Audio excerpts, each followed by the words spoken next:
Hey, and there we go. We have the music. We are going, and I'll stop deafening my panel. How we doing, boys?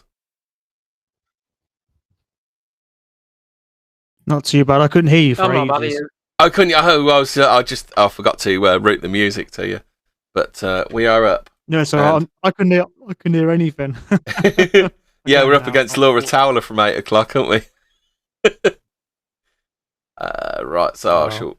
Our viewing, Oh, our yeah. listening figures will drop. Yeah, they will dump at. We got 9 so far. Oh, no one heard the music. Right. Okay. Then. So I did. I still managed. I still managed to boomer at the start. I told you. Ah, dear. No. I'll get it. I'll get it right one of these days. So, how we doing then, boys? Yeah, not too bad, mate. Tonight we've got Hemi, and we've got. Are you there, Niall? Yeah, not too bad. I can't complain. Yeah. Any stories? Yeah, Any I'm stories here, can you hear interested you today?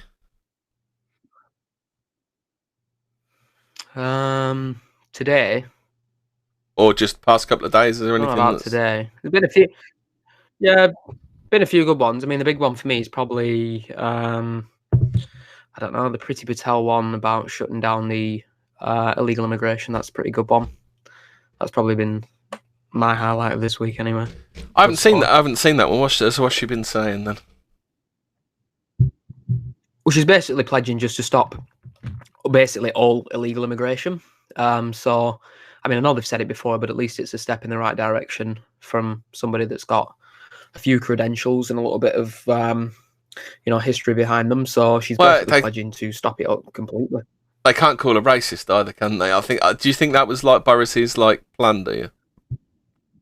Yeah, it's the brown shield. That's what I said before. I mean, she's brown and a woman and a Hindu. She's untouchable. So I think we need to push her as much as possible while we can while she's there. Yeah, I think that's a good idea. Because she ain't going to be there forever. Are you like me though, where you think that illegal immigration's a bit of a diversion? Probably. I mean, to be fair, I mean, a lot of the illegal immigration is even from like other European countries. So in terms of like demographics, I mean, most of the probably illegal immigrants are white anyway, but it's just the principle. But yeah, I get what you mean. Yeah, I just think it's like when you've got like, what is it, 300,000 net we're at these days, are we, per year for the past 10 years? I mean, but you can only really push, I think, the legal immigration issue once you've dealt with the illegal. So it's one of them, really. Yeah, I do see that one as well. I think in some people's plan of like taking it one issue at a time, I think probably a good solid CivNat base, sorting out, bureaucrat gang in full charge of the borders. Then I think that's a pretty good idea. Yeah, because if you've got all the left wingers, I mean, it's called illegal immigration. So if you're, pro illegal immigration, you're pro something that's illegal. So it kind of helps as a talking point to get the CivNats on board. Whereas, like you said, if you're just talking about immigration, they'll say, well, it's legal, it's this, it's that. It doesn't have that, keyword illegal in front of it.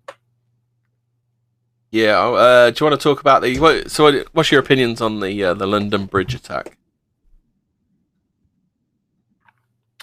I'm surprised it took that long for another, if I'm totally honest. I think we all saw it coming, didn't we? I mean, it's not like it is one of them where people are saying now, it's not really that shocking. And to be fair, it's not. I mean, it's kind of been dealt with even now. I mean, it's not even that many people are still going on about it now. So I'm just more shocked that it took that long, to be totally honest. I think more people are going on about the dad, isn't it? He's an absolute fucking state, isn't he?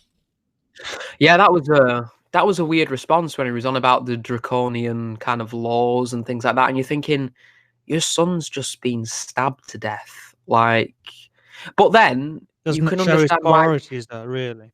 Yeah, you can understand why this lad turned out the way he was. He went to one of the best universities in the world and had absolutely no common sense. And I'm sure it's his parents that he got it from, unfortunately. Well, I mean, he's kids are like sponges, aren't they? They take it off their parents. Well, he's like the male equivalent They're of. like, they you know. After you, Mosley. Sorry, but yeah, I think we've got like a delay because I'm saying, and then it's sort of. Yeah, I think you sort of like you say, kids are like sponges, aren't they? So you're right. He's got basically he's like his life, opinions and everything from his parents, and to be come out with something as stupid as that, your son's like you say, your son's just been killed, and all you can do is just virtue signal about your politics. It's pathetic. I just can't imagine what would put yourself in if I was in those shoes. Someone had murdered one of my family. You'd be fuming. I mean, the politics would be the last thing on your mind. Well, yeah, I mean, it's like the. Do you remember Molly Tibbetts in the States got murdered by that Mexican, and the dad said, "What they'll bring all this great food or something." Didn't they? Do you remember that one? It's weird because we seem to have the same people over here. It's just like really odd saying the same things. Yeah, I mean, Jo Cox's husband, she said something about it again. He's been on all of them, but he's quite a seedy character after. I know a lot of stuff came out about him after Jo Cox died, but I mean, he was jumping on this saying, we shouldn't talk about this because we don't know this and this yet. And it's like, two people just got murdered. Like, I don't understand how you can even have that mindset anymore. I really don't. There's really no excuse for it. Yeah, I mean, and as usual, we have the usual suspects going, well, we don't really know what links all of these Muslim people who are stabbing people.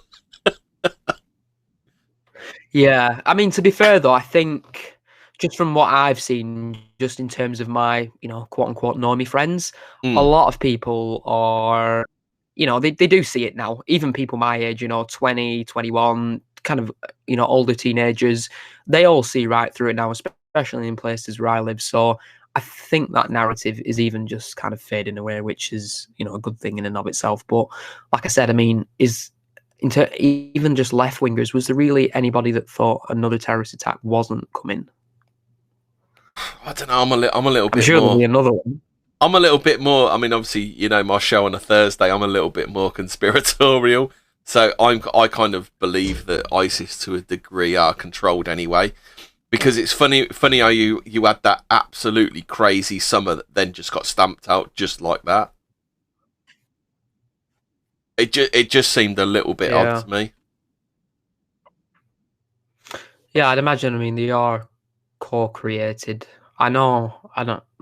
They are treated by various governments and things like that. So I'd imagine that there is international funding that is getting there from. Well, you've seen that. Have you seen that? Have you seen that story from the Independent a couple of years ago, where ISIS apologised to Israel for attacking them?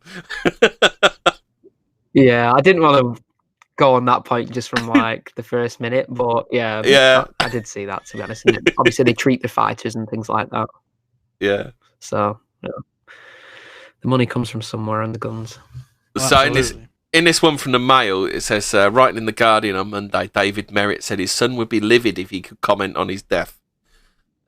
He would be seething at his death and his life being used to perpetrate an agenda of hate that he gave his everything fighting against, he said. He literally gave his own life fighting against diversity, didn't he? We should still kill him. Yeah, we should never forget that. What Jack should want from this is for all of us to walk through the door. He has booted down in his black Doc Martens. He added he lived and breathed fire in the pursuit of a better world for all humanity, particularly those most in need. Speaking of that most in need thing, I mean, what is the final fit? I mean, do we have to literally fit the whole of Africa in this country? Is this what these people think? Pretty much.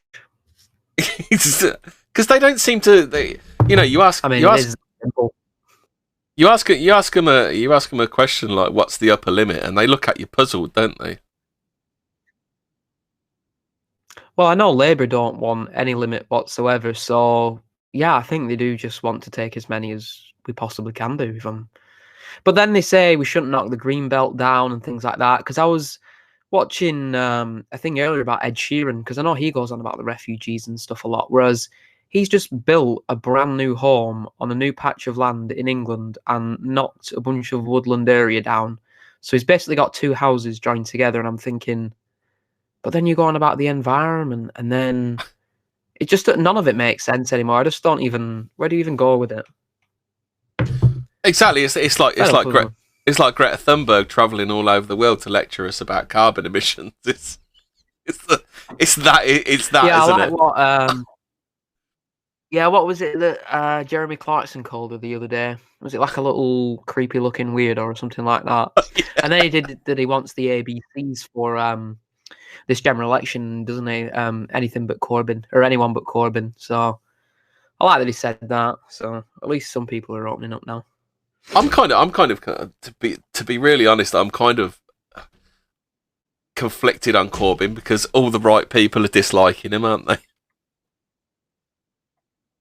They are, but I'm personally not on board with the whole let's vote for Corbyn because he apparently doesn't like Jews. I don't think that's a good idea. It's not. Yeah, I know even Nick Griffin said people should vote for him. Well, you've got to try and get past his cabinet, haven't you? It's just like that's just like the main obstacle to even taking him seriously, isn't it? David Lammy and Diane Abbott. I think McDonald's worse. Yeah, I mean, yeah, all of his cabinet are from London. All of them. McDonald's an out communist, isn't he? So that's the biggest worry. If Corbyn, it's not going to change. I think we discussed this the other day, and I think you're going to find that if Corbyn doesn't, well, he won't get in, and if he's removed as Labour leader, you're just going to get someone who's probably going to be worse than Corbyn come in, because I think McDonald would definitely be the next Labour leader. I don't know, to be honest. I think they probably would go more. I think they would go more to the centre. I think they'd get rid of a lot of the really, really left wing types. I mean, if you think about Corbyn, he didn't have a lot of support even from his own party, and still doesn't, especially in terms of members of parliament. So I think they probably will go with what was the Welsh fellow that challenged him a couple of years ago that was more centrist? I don't even remember him. What was he called? Was it Summit Jones from Scotland? Anyway, kind of got like a third of the vote, but I think they'll probably go more to a centrist because I think they know that. I mean, I don't think they're going to do well at this general election. I mean, just me being a northerner in a proper Labour area, you can see that their vote is going to go down by quite a lot. So, yeah, I think they're in for not a very good election, which is a good thing. So I think they'll probably go more towards the centre. I think, as I've been saying though, the Tories winning by a landslide is going to be a problem. Because if they think they've got a mandate, they'll go through with like a Brino, won't they? A Brexit in name only. Yeah, probably. But I mean, it's there's zero choice out there. I mean, you've got a Conservative one side, or you've got Labour's communism. You've got Turning Point Brexit, which are just like the worst kind of neocons. They're even like more neocon than the Tory party at the moment, aren't they? Yeah, it's just like it's an absolute shit show out there, isn't it? Yeah, I was gonna vote for him because my candidate, he's actually a pretty nice guy. He's a local fella, just well spoken. Worked very well all his life. Just a reputable guy, local fella. Our Conservative is a mixed race woman from another county who's not even from here, and her fifth pledge is beating racism in. Probably one of the most racist towns in England. So that's basically who they've sent here, the Conservatives. And then they wonder why they don't win is just beyond me. That's contempt, I probably will take. Oh, yeah. I mean, this woman, she couldn't be more out of place walking around in a town like mine. I mean, she's like 5 foot, dark brown. She's from a completely different county, talks completely different. She's like a senior nurse or something like that. And it's like, you understand why they don't win in the north. They've come out with that. As a Brexit guy, like I said, nice local. That Labour guy, was it Owens or Kinnock? Oh, sorry. Was it Owens, was it? Or Kinnock? That's 2 names yeah, it was chat something thrown up. Yeah, it was something Owens. I forget. Owen Smith. Celtic Crusaders come up with it. Owen Smith. Oh, yeah, Owen Smith. Yeah. Yeah. I mean, we'll probably go with someone like him. I mean, he really made an impression if it takes us in the chat with our brains together to try and remember his name. So.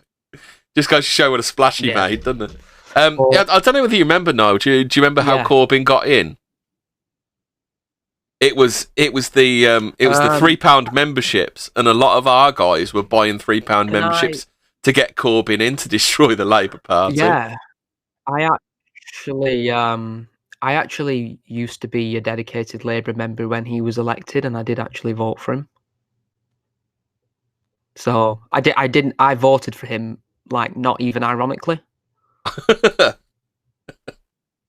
So yeah, I did. I was about, I don't know, I think I was about 18 when he took over. So I think that was the first time I voted in their leadership contest. So I was actually like a unironic Corbyn supporter for about a year or so. So that's how much I've changed in this short space of time since waking up. So what? So what was the straw that broke the camel's back for you then?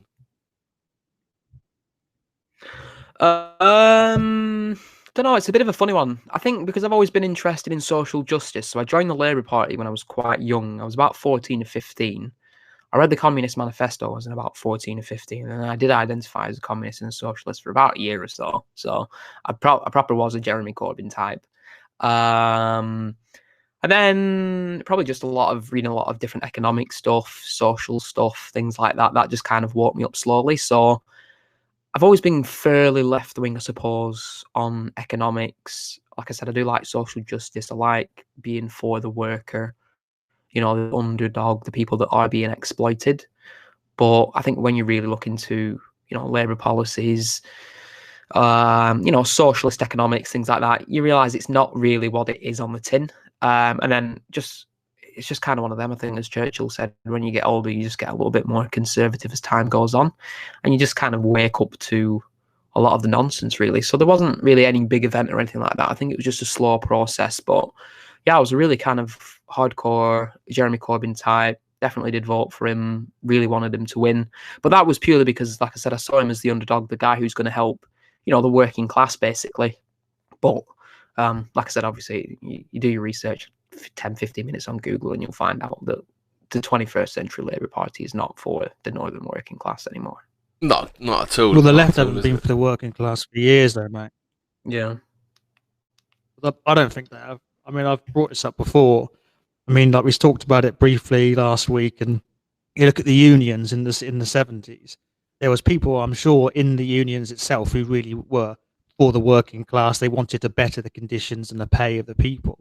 But the people at the top didn't give two shits about the union leaders were getting their palms greased, by different people, and they don't care. It's it's kind of like it's communism works, in certain ways, but it doesn't in 99% of the time, because it's everyone's supposed to be this equal, and everyone's supposed to be kind of this level playing field, where it doesn't work like that, because obviously there's always going to be people at the top, and there's always going to be people earning a fortune and getting backhanders and fucking the system. And that's what they did in the unions in the 70s and the 80s as well.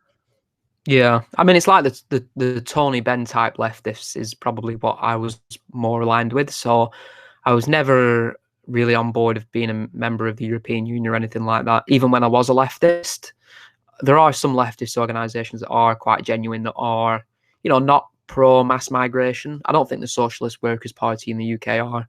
I don't think the Socialist Labour Party are either, or some of the communist parties. So I was more aligned with those. So actually helping, the workers in our own country, as opposed to, we'll just invite millions and millions of people and we'll have this international proletariat kind of thing.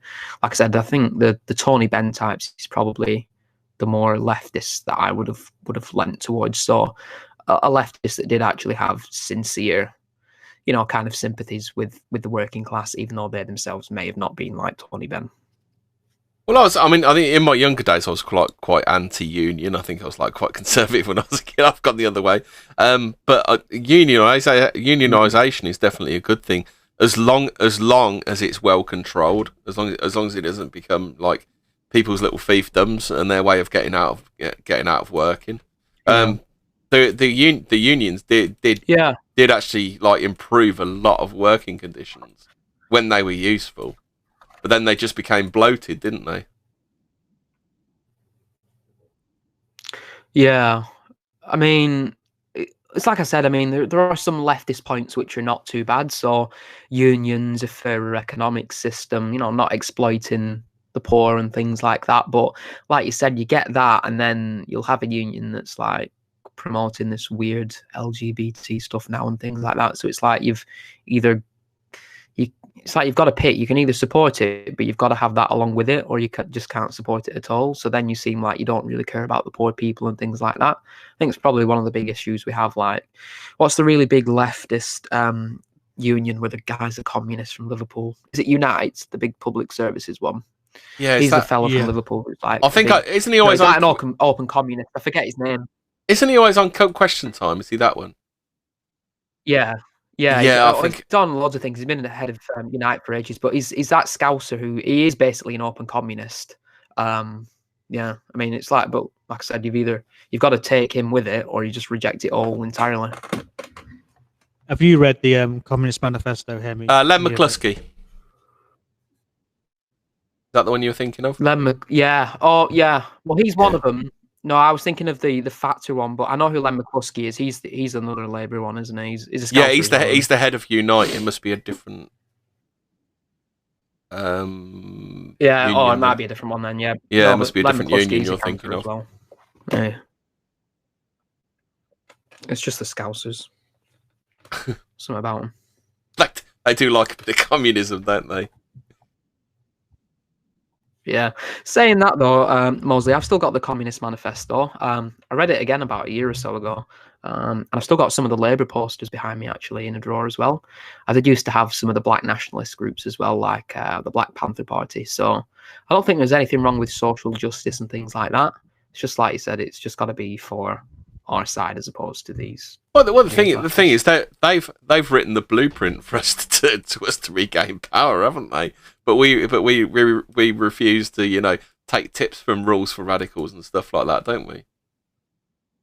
I mean, that's really the playbook we should be playing by. Oh yeah. The thing is, go on. Sorry. Sorry. Yeah. The thing is, if you look at, like you say, the economics of, like, say, fascism or the right, where they can take a lot from, or not all, but a lot from, like, communism, because there are similarities in the way they, in certain economic situations, but it's not as clear cut as saying I'm economically left and then right or fascist or whatever, because there are lots of, like, good points in certain political ideologies, but communism doesn't have many, but it does have a few in its economics. And that's the way I look at it. You can take a little bit out of it and then move it towards your political scope. But to be honest, most of communism, I read a bit of it, the Communist Manifesto, and yeah, it's not the most exciting book I've ever read. It's not the most. Sometimes there's a lot of contradictions in it as well. Yeah, it is a strange book. I used to kind of read it as the Bible, to be totally honest with you. But just looking back at it now, it is like I said, it is a poorly written book. Even Karl Marx himself lived a weird life. He was a strange man. He died in poverty, but here we are, kind of following his economic advice. Yeah, but what you get is like, for example, if you look at, like, Marxism, and then you'll say, well, Leninism's different and Trotskyism's different, and then you'll look at, but they'll say Stalinism, but that's different. That's not what Karl Marx meant. And so every time you say to them about the genocide, if you look at Pol Pot in Cambodia, if you look at Mao in China, or Castro in Cuba, every time you cite that, they'll say, but that's not real. That's not real communism. That's not what Karl Marx wanted. But majority of the time, yes, I know there's, Stalin had his issues, with very, like, Trotsky and things like that, and it is different in some ways. But at the same time, they've taken a lot of Marxism, Karl Marx's ideology, and they've taken a lot from that and implemented it in their own regime. So it basically is communism with a few tweaks. That's what I say. Well, that's the thing. It doesn't matter. I'd agree with that. It doesn't matter how you intend communism to end; it always ends the same way, doesn't it? It's not. Communism always yields the same result, doesn't it? That's the problem with it. You look at Mao. Go on, sorry, Mosley. Sorry, you carry on, mate. I think we've got a bit of a delay, so sorry. I do apologise if I am not trying to mic. No, you're all right. No, I was just going to say. I mean, like you said, those people that would go out of the way and say, oh, this isn't the real communism and things like that.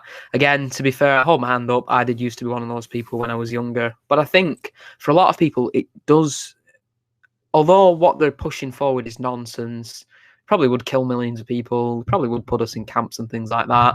You know, I think a lot of people are doing it from good intentions because they do see the social justice, but they don't see, you know, how communism is going to lead to all this kind of kookiness and bad things like that. So I think people get in it for the right intentions and then they get corrupted. I think that's kind of what happened to me. So like I said, it was for me, it was about the poor and, you know, the underdog and the working class and things like that. And then I thought, yeah, you know, this is how we need to fix it. And then you kind of need to add the extra beliefs on into it as well, because obviously it's all part of the Communist Manifesto. It's all in the same book.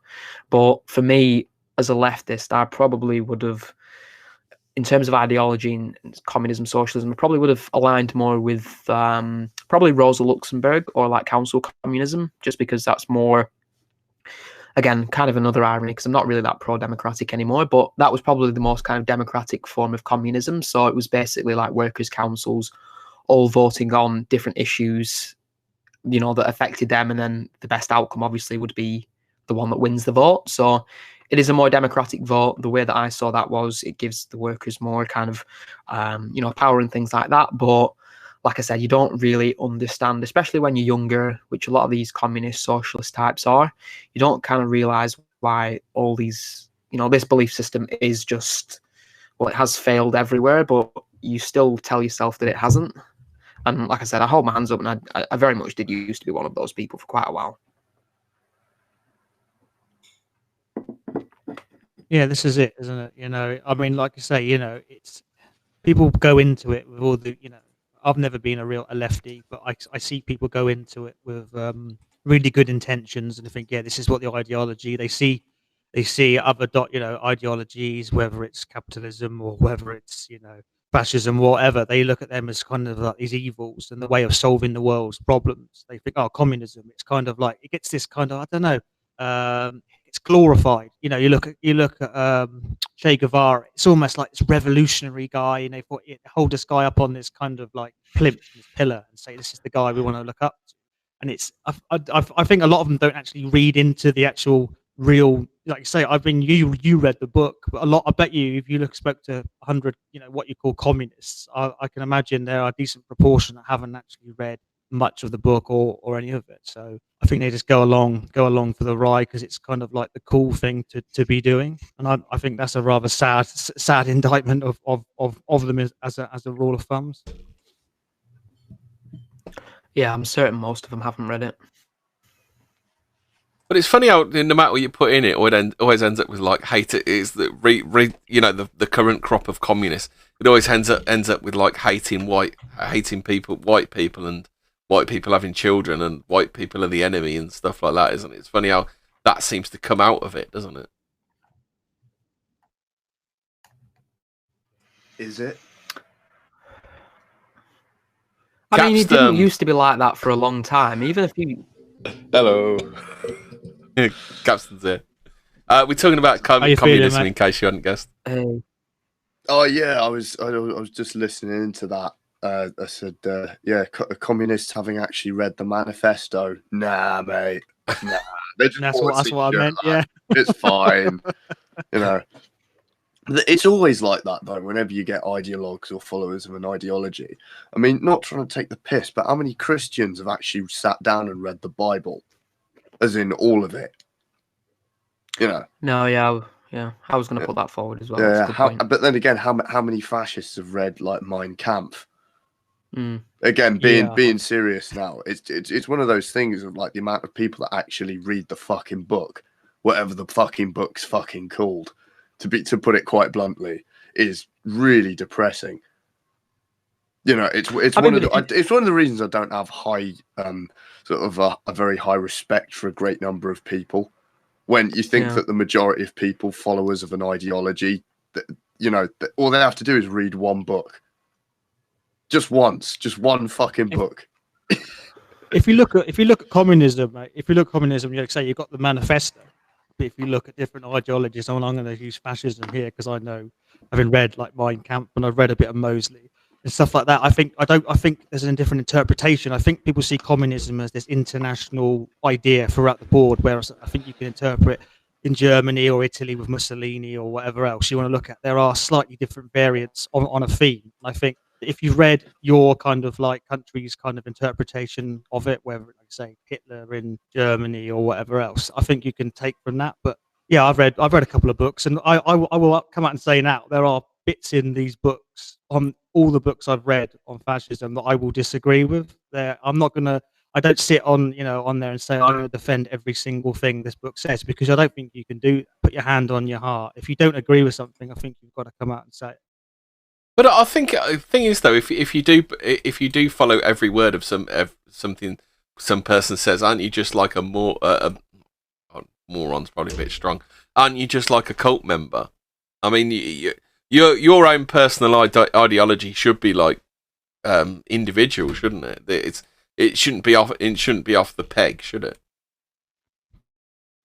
No, this is it. And when I read it, I go through it. I think I don't agree with that.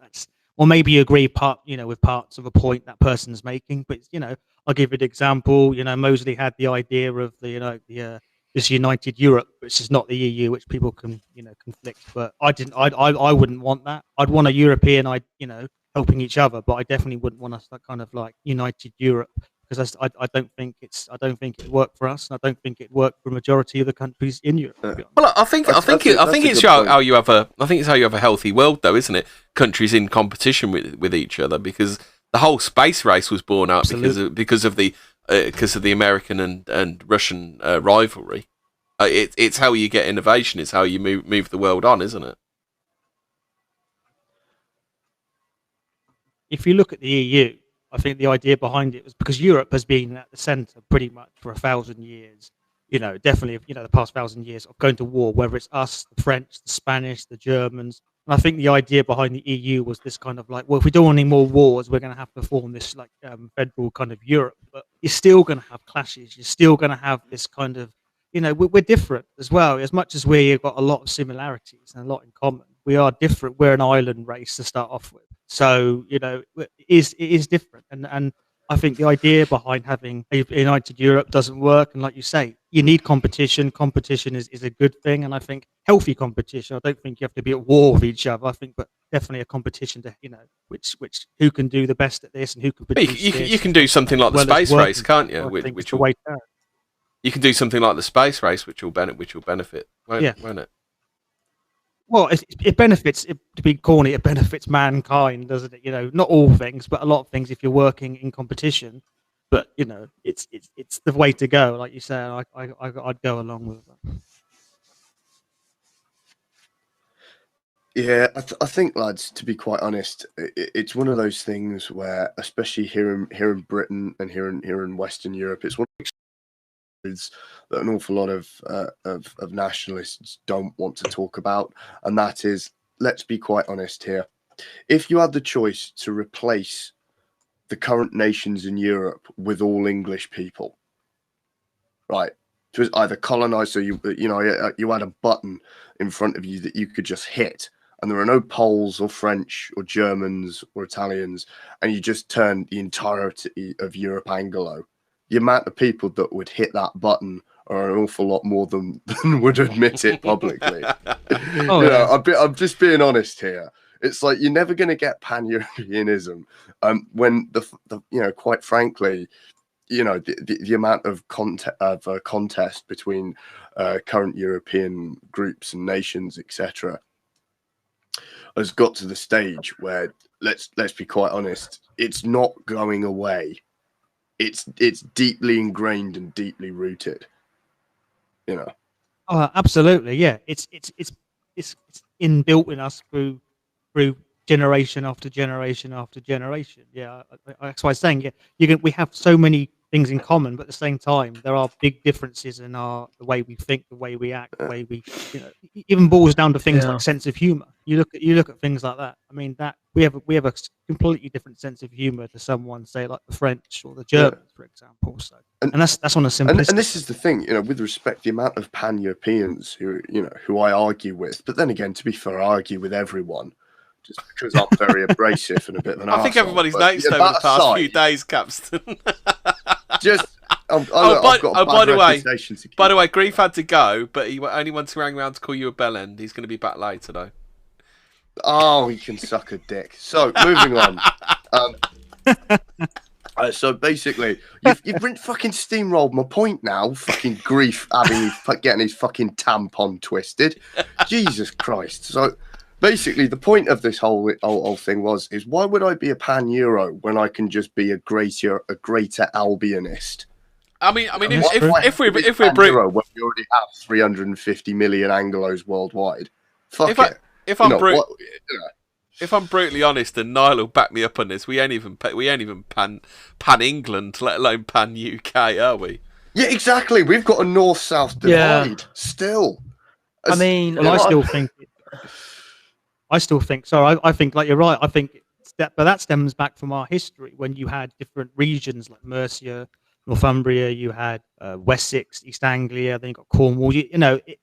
That's even down to that. Not just north and south. I think you've got almost like even more regional than that. Like people live in counties or areas or towns, and I think it's not just down to a sporting thing. I think it comes down to more of a I live in a region, or wherever you live, and then you seem to have this kind of like different kind of interpretation. And some people are very fiercely loyal to the places where they live if they've lived in one area, especially for all their life. But definitely, like you say, it's not even pan English. It's kind of like divided on that level. So we need to get that kind of put aside for the time being and move forward. Yeah, I agree with that. I mean, I know I get a lot of hate on Brutus's. When I used to be on Brutus's stream with Grief and things like that, just because I kind of counter-signaled a little bit, just because I don't really like to refer to like the movement or myself as white. I see myself as English. Like Katzen said, I don't really, me and the average Frenchman, I don't really know what we've got in common. So I don't really know why I'm calling myself white when I can just call myself English or Anglo, a culture, a history. There's just so much that comes with it, as opposed to, yeah, we're all white and hopefully we're similar in some ways. That doesn't really cut it for me. I am, like I said, a French person to me. What do we have in common? I've got fuck all in common with the person that lives next door to me. It's like, I just don't really see where it comes from. So I think we should be focusing more on probably regional. That's the way that I would do it. I think that's most people's primary identity in this country. It's either the county or the town or the city that they live near. That's the case for me anyway, or the people that I live near. I don't know what you guys think, but I suppose, like you said, there is that big south and north divide which needs fixing first, and then we can kind of go forward. But I think the whole, again, probably ties into it as well. I prefer to refer to myself as English. The whole British thing is kind of pointless to me. I don't really know what most English people have in common with Welsh people and Scottish people. Most people in Wales don't refer to themselves as British. Most people in Scotland don't refer to themselves as British. Why are we doing it? That's a very good point, Matt. To be fair, about the about the deference to one's own town or county, or region, perhaps, as opposed to English. Yeah, when the Welsh and the Scots don't refer to themselves as British, why the fuck should we do it either? And with respect, lads, about this whole attitude of can we just for the time being putting these things aside. That's all very well to say, but I think a very reasonable argument can be made, which is, okay, how long must I put this aside for? What if I put this aside and I never get it back again? What if I put my we'll just say for argument's sake, we'll go full pan Euro, and I'll just put the English and the British part of me aside, and I'll be part of this, greater pan-Euro fucking immaculately dressed fasci resistance movement or something, right?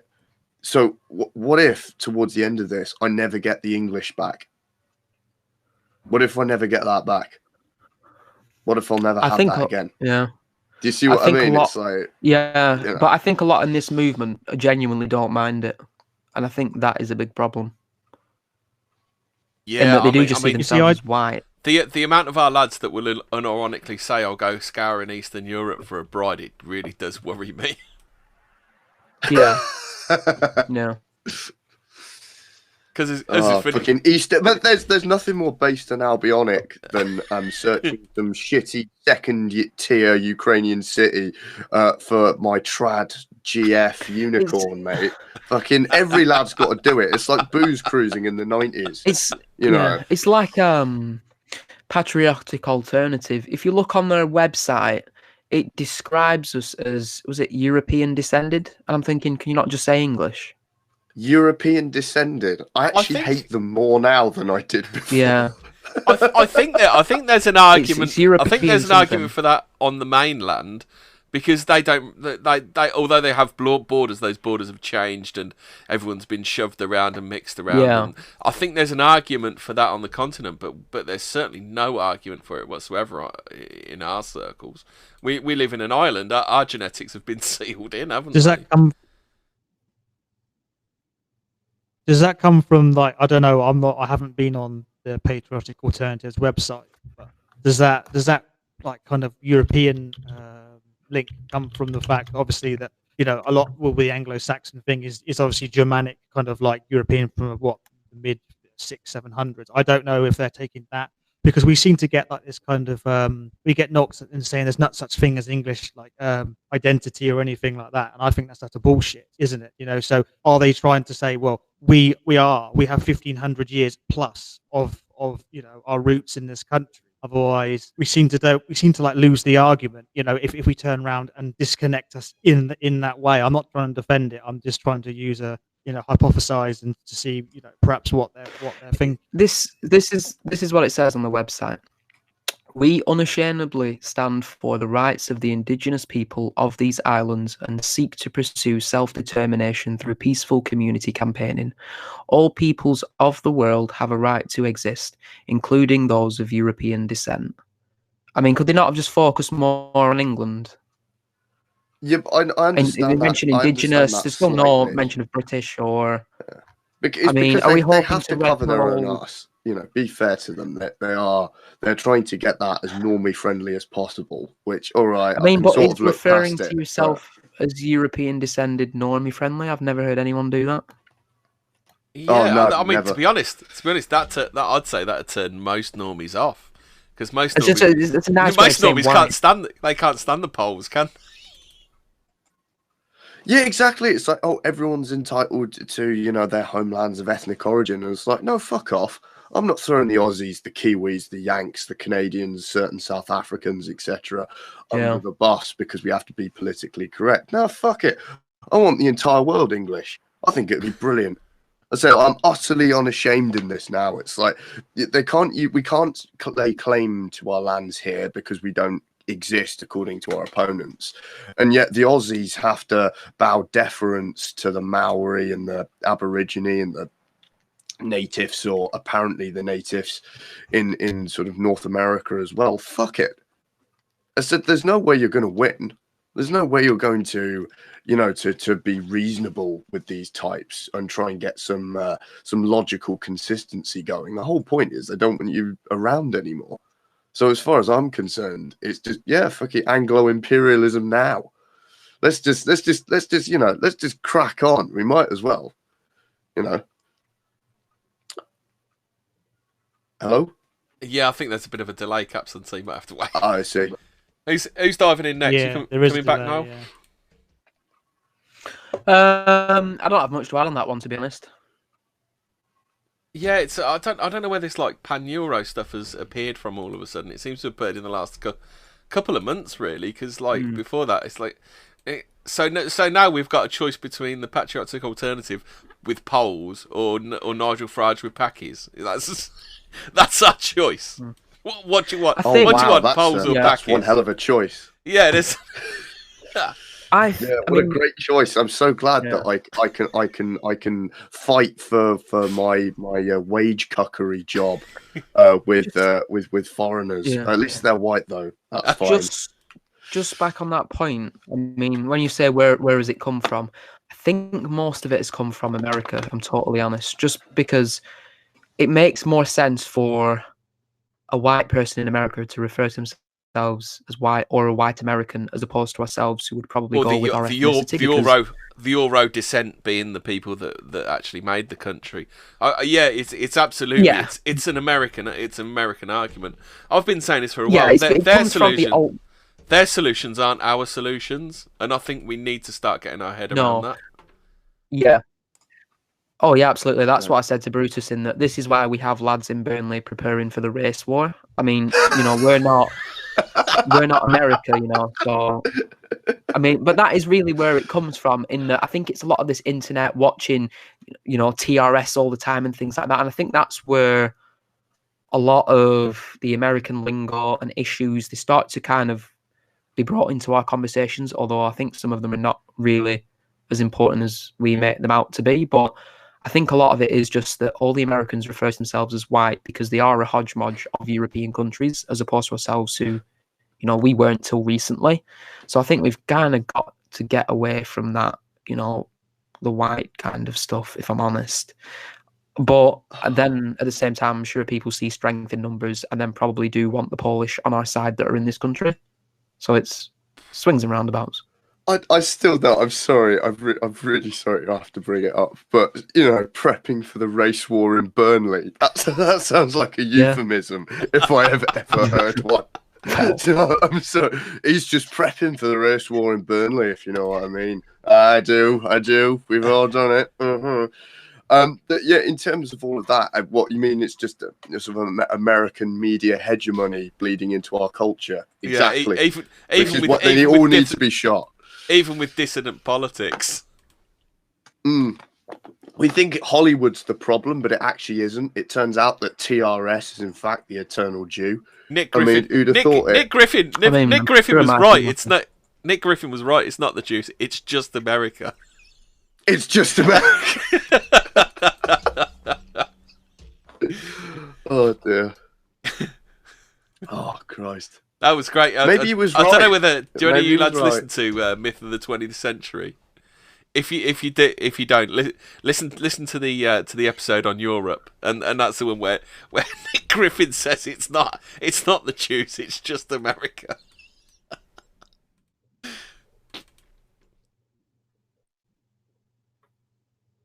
Oh dear, dearie me. Yeah, I think there's maybe a little bit behind that. I think, like I said, one of the things that I think that maybe the British scene go on about a little bit too much, especially now, is all this Jewish people that, Jewish people this. Personally, I don't really like that. I mean, I do see a problem with them, but I think we are maybe looking at the issues in America and then thinking, well, actually, this is happening to us, or, well, because they're doing it to these white people, therefore it must be affecting us and things like that. And I kind of get to the point where I think it gets a bit scapegoaty. I mean, we've got the UK a hell of a lot. 0.7% Jewish. I was going to say we've got a hell of a lot less than they have. They've got 2%. To be honest, I think in the waning days of the empire, I think they all decided to go over to America, didn't they? And find the fortune over there. It's just my theory on it. Yeah, I mean, it is literally. Yeah, I mean, there's about 250,000 out of a country, about 60 million. So that's the kind of thing that I think is starting to come from America. And then we have all this, they're trying to destroy us being white and things like that. Maybe there is some truth to that, but I think when people in Britain are constantly going on about it, sat in Devon thinking Jews hate me, Jews hate me, Jews hate me, you kind of start to scapegoat them, and then we ignore the problems in our own country with our own people. And that's what I personally don't like. Yeah, well, what was I going to say? Although that usually gets me some flack, because then people say, "Well, you're up, Jews." Well, what are the most toxic things in our society? It's the cancerous university culture, which has come from America. It's the hip hop and rap music, which has come from America. It's like, how many more things? I mean, I'm sure I can list plenty more. Tinder, which came from America. Yeah. That's got to be the got to be porn. the tip I forgot of the porn. cancerous iceberg. Porn, which is filmed is filmed in LA, isn't it? Most of it. Throttle Grim's watching.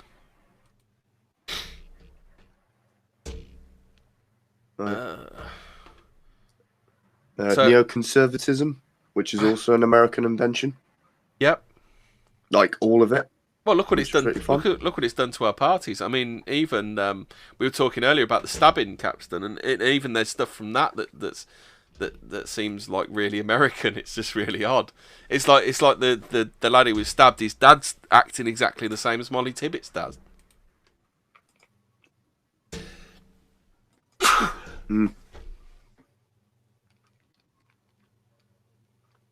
So did we want to get into? Yeah, you're right. There is a bit of a delay on this stream. Yeah, there is a bit, isn't there?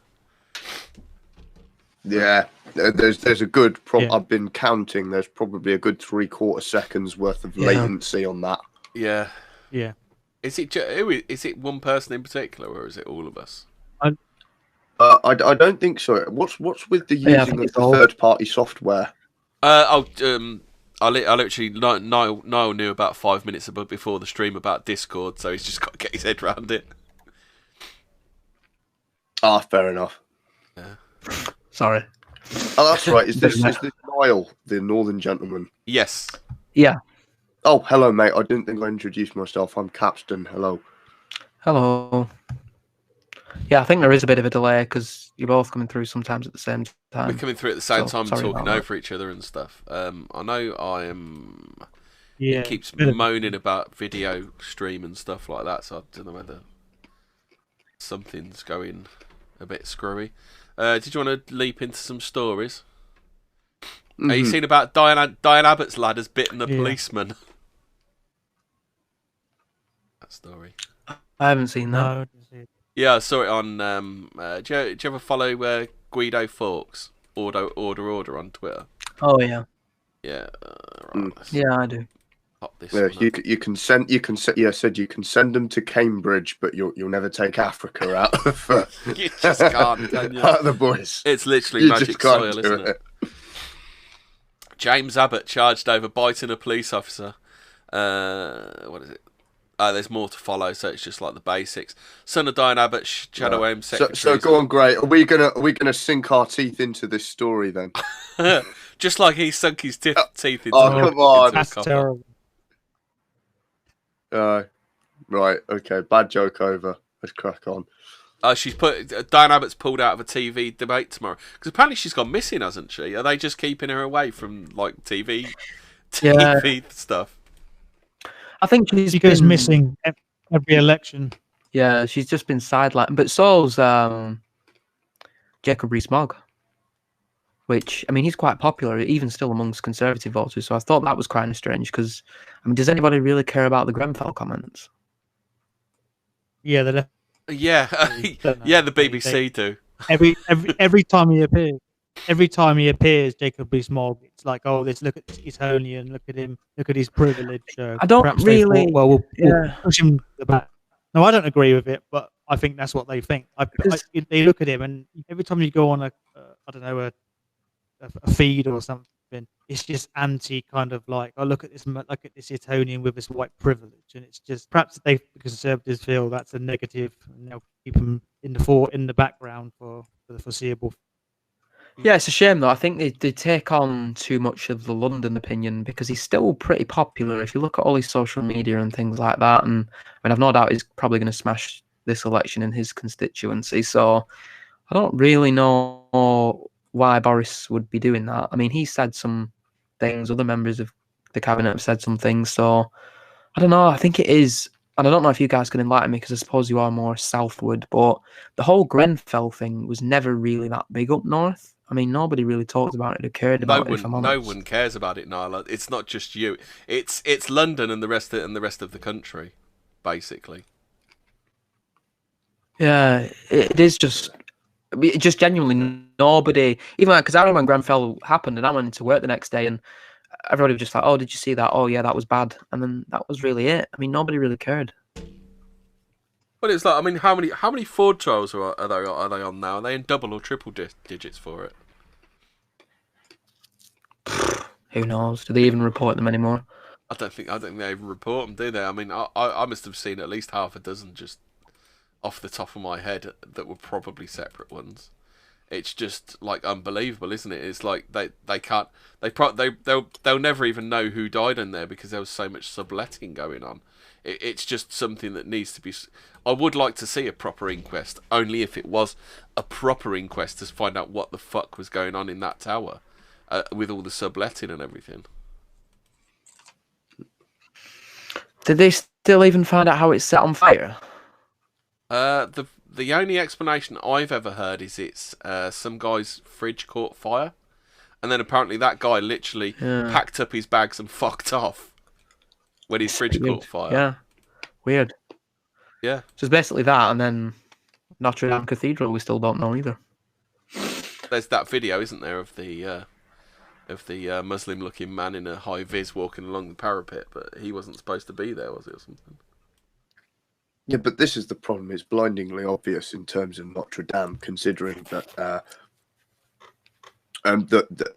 radical Muslims have burned something like 13 churches in France in the year preceding that. Well, you heard about that church. It doesn't take a rocket scientist to, You heard about that church in Norfolk, didn't you? There was a blaze at an ancient church in Norfolk as well. So it's happening over here, but then just not talking about it again. I was gonna say, because there has been a few over here. There was one a few months ago in Manchester as well, in Rochdale, I think, church burned down. It's just that, like you said, they don't really get reported here, but there have been a few. Yeah. But the problem is you don't know if it's Packies or Pikeys here in England. That's the annoying part of it. You don't know where it's just... Yeah, that's true. It's like that Muslim that drove up to Scotland to stab that other one. I mean, it could just be something like that. Yeah. Yeah. What else have we got in the stack? Do you want to talk about? Oh, that's not loading. Did anyone see the new UKIP leader on Sky News the other day? Everyone was saying she looked like a Catherine Tate character. Some woman called Pat Mountain, and she literally looks like, you know, when Catherine Tate does Nan, she looks like her. Yeah, that was bad. Hopefully people have woke up to UKIP. I mean, I know I was banging that drum for ages and I got so much hate for it, but hopefully people see that it's over and done with now. I think I was always cautiously optimistic with UKIP. I was never quite on the UKIP train. I would like to see them do well. It's one of the reasons I want the Brexit party to fail.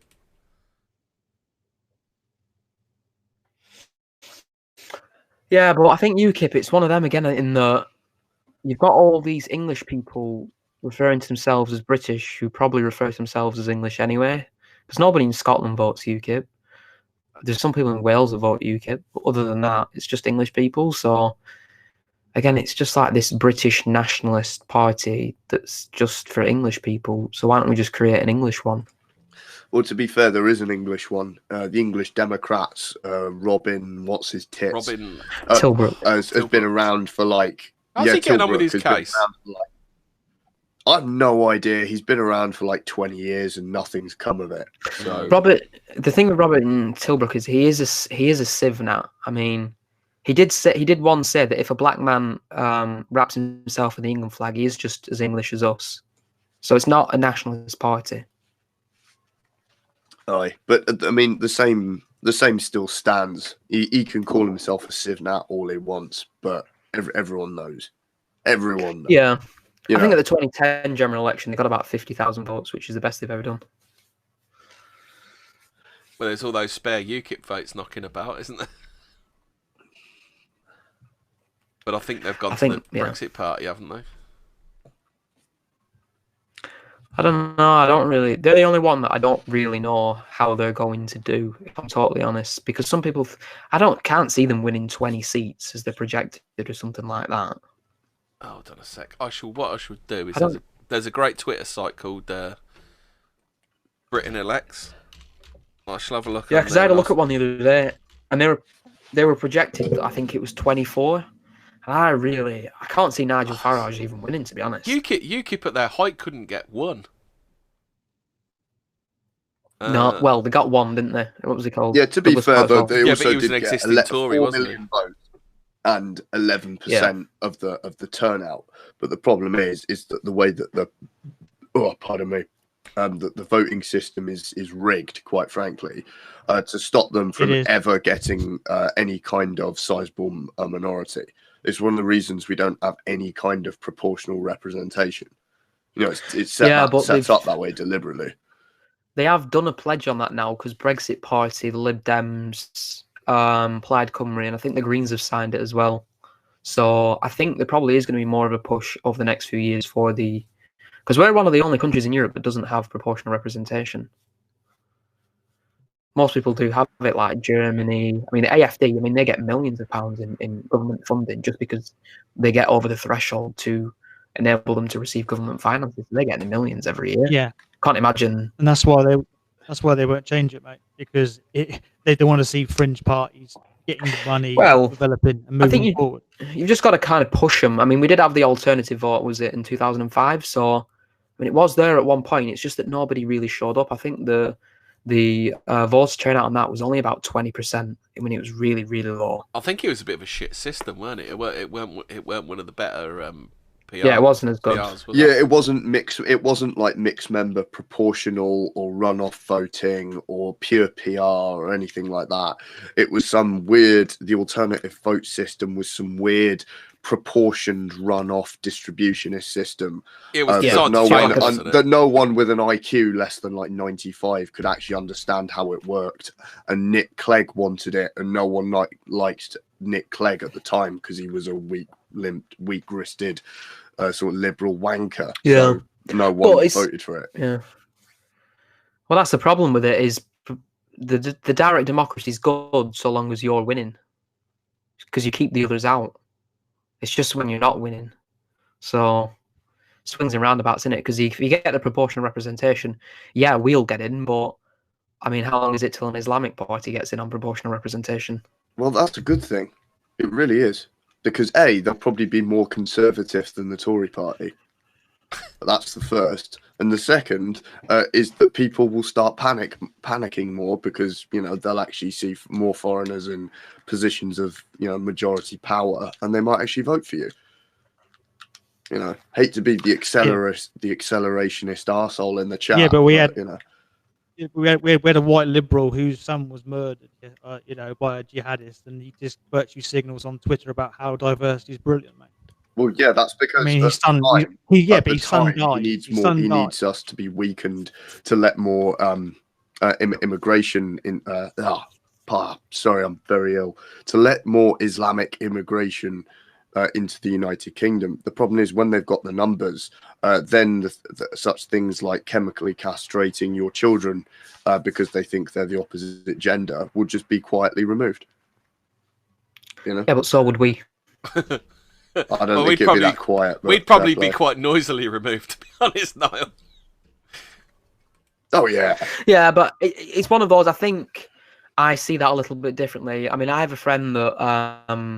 I mean, I live in a town that's 30% Muslim. So as you can imagine, I meet lots of them every day. My town has, you know, about 4 or 5 Islamic schools in it alone. So, you know, I've got a few friends that did used to be of the belief that, you know, the Islamic schools are good because it keeps them separate from us. And then, you know, we'll be able to boot them out easier in the future and things like that. But you will find for the average person, it doesn't work. They do just accept that we are being taken over to a degree. So I think we've got to be as proactive as possible in actually shutting it down, as opposed to, well, we'll let it fester and then hopefully everybody will just vote for the based party. It doesn't really happen. I mean, like I said, my town is 30% Muslim. We're projected to still have the 54% of the Labour vote this year. So the whole accelerationism, the separatism, things like that, it doesn't really work. People still just accept that they are being taken over. If anything, I think that kind of aids being taken over because people just push it to the back and don't think about it whatsoever at all.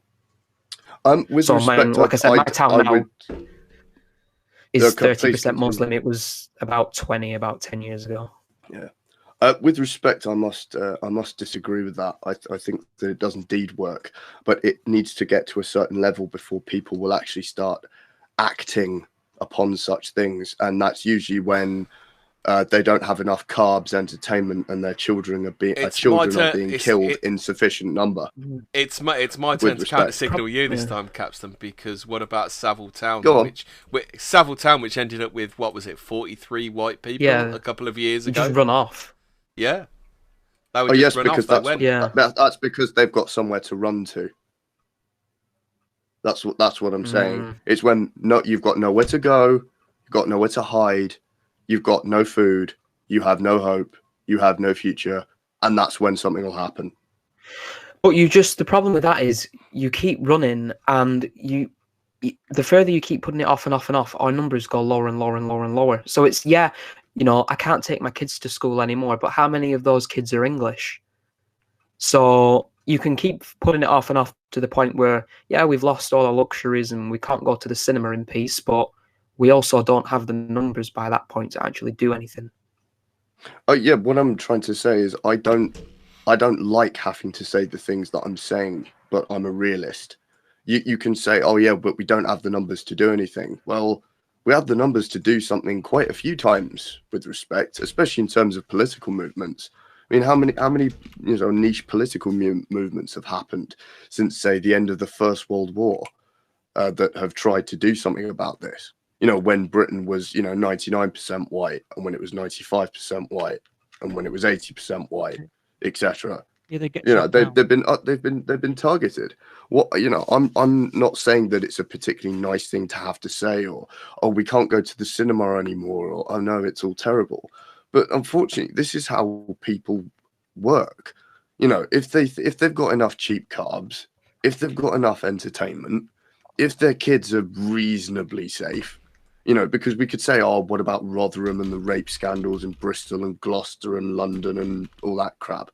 But the problem is that, it's mostly poor kids in orphanages. Who gives a fuck? Yeah. That what I'm saying is, until the majority of people feel that they don't actually have a future in the country in which they live, right, a realistic possibility of that they might be killed en masse, right, or that their quality of life might deteriorate to the point where there is no point in continuing, where they are desperate enough to do something, then they will do something, but they will not do something before that. I hate to have to say this, but no one did anything in sufficient numbers when we had the population majority. No one's doing anything in the sufficient numbers and scale now. What makes you think that will change until something more drastic occurs? I mean, personally, I don't think much will change. That's why I think you actually need a vanguard, so people that are going to lead the masses. Like you said, it needs to be that people can't go to schools and be safe and things like that. There are plenty of people that can't do that right now in London, and the white people or the British people or the English people or European, whatever you want to call them, they're not fighting back. They have accepted their own decline and do accept that things are going to get worse, and they're not really doing anything to stop it. So I just think you need that vanguard that's really going to lead them, although it does help when you've got a lot more numbers than less. So I do get your point in that for a lot of people, if you can't take your kids to school and be safe, it may wake them up. But I think even just with our own British liberal mindset, people will just push that aside anyway. They'll just move to a different area, or they'll just come up with different excuses. So there's also the vanguard is really the most important. There's also like the British personality, like not wanting to complain and stuff. I know it sounds like really weird, but it's you've got to add that into the mix as well, because if you think about it, we've had every single. Yeah, that's. Got after you, mate. No, go on. I was just going to say we've had every single thing we've discussed here. We've had the numbers. We've had them coming in and we didn't like it and we fought back against it. We're now becoming the minority. It's almost like we've been through every stage of the scenario you two are talking about, and still nothing will wake people up. We had the all the goings on in the Bataclan. We had that summer of just like constant attacks. We had the bombing of the Ariana Grande concert as well. We've had this bloke stabbed on Saturday. There just doesn't seem to be a straw that breaks the camel's back, does there? But the problem is, Gray, is that they haven't had that. That's what I'm saying. That's what I keep saying. When we're in a very relatively serious conversation, it's one of the reasons I just take the piss and tell people to stop being, fucking weird and go and sort your life out and work out and maybe have a few kids.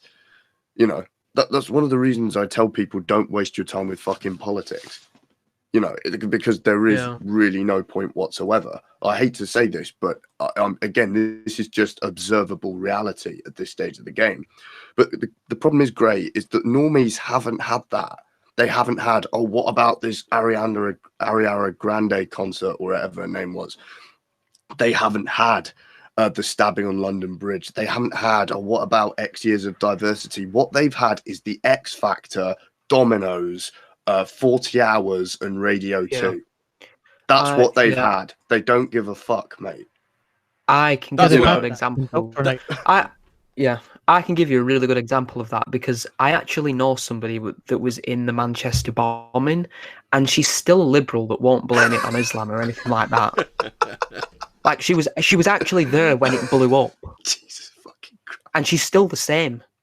But she's a bit younger than me. She's probably 17, 18 now. And like Captain said, this is her life. This multiculturalism, this is all she knows. She doesn't know the England that was, 90% white or 80% white, when, I don't know, Hemi, 10, 15 years ago. You remember that? I don't remember that. I remember my town being 20% Muslim, at least for my entire life. Well, I don't remember it being England. When I went to school, there was 3 or 4 diversity members of the school, and you kind of knew by name, and you knew who they were, and you didn't really mix with them, and you just let them get on with it. Yeah, whereas now my Catholic school, the Islamic girls wear veils. That even 10 years ago, even in my school, was unimaginable. I remember when I was there, and a Muslim lad had to go in front of the governors to justify why he had a beard. If you look at that school now, they've all got beards, they've all got headscarves on, and it's still a Catholic school. What about the blokes? Things are. Sorry, no. Yeah, well, yeah. So it's all right, but it is just one of them in the it is kind of our lives for a lot of people. It is dominoes. It is this globalism. It is that your neighbour is called Abdul. That's just the way things are, especially for a lot of the young people. Did you say Muslims go to a Catholic school? Yeah, my school, when I was there, it was a Catholic school, and it was probably about 30-40% Muslim. We are the real Catholics now. Yeah. Yeah, okay. I'm having trouble getting my head around Muslims going to a Catholic school. Okay. Well, around here, obviously, like I said... Isn't that a contradiction in terms? Well, like I said, if you have a town that's 30% Muslim, you only have so many schools, so they're going to have to come to ours. So, there's a school near me that's there's a school near me that's Church of England that doesn't have a single white child that goes to it.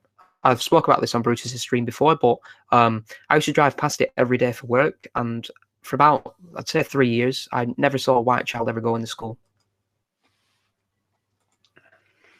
And it is a Church of England school. Yeah.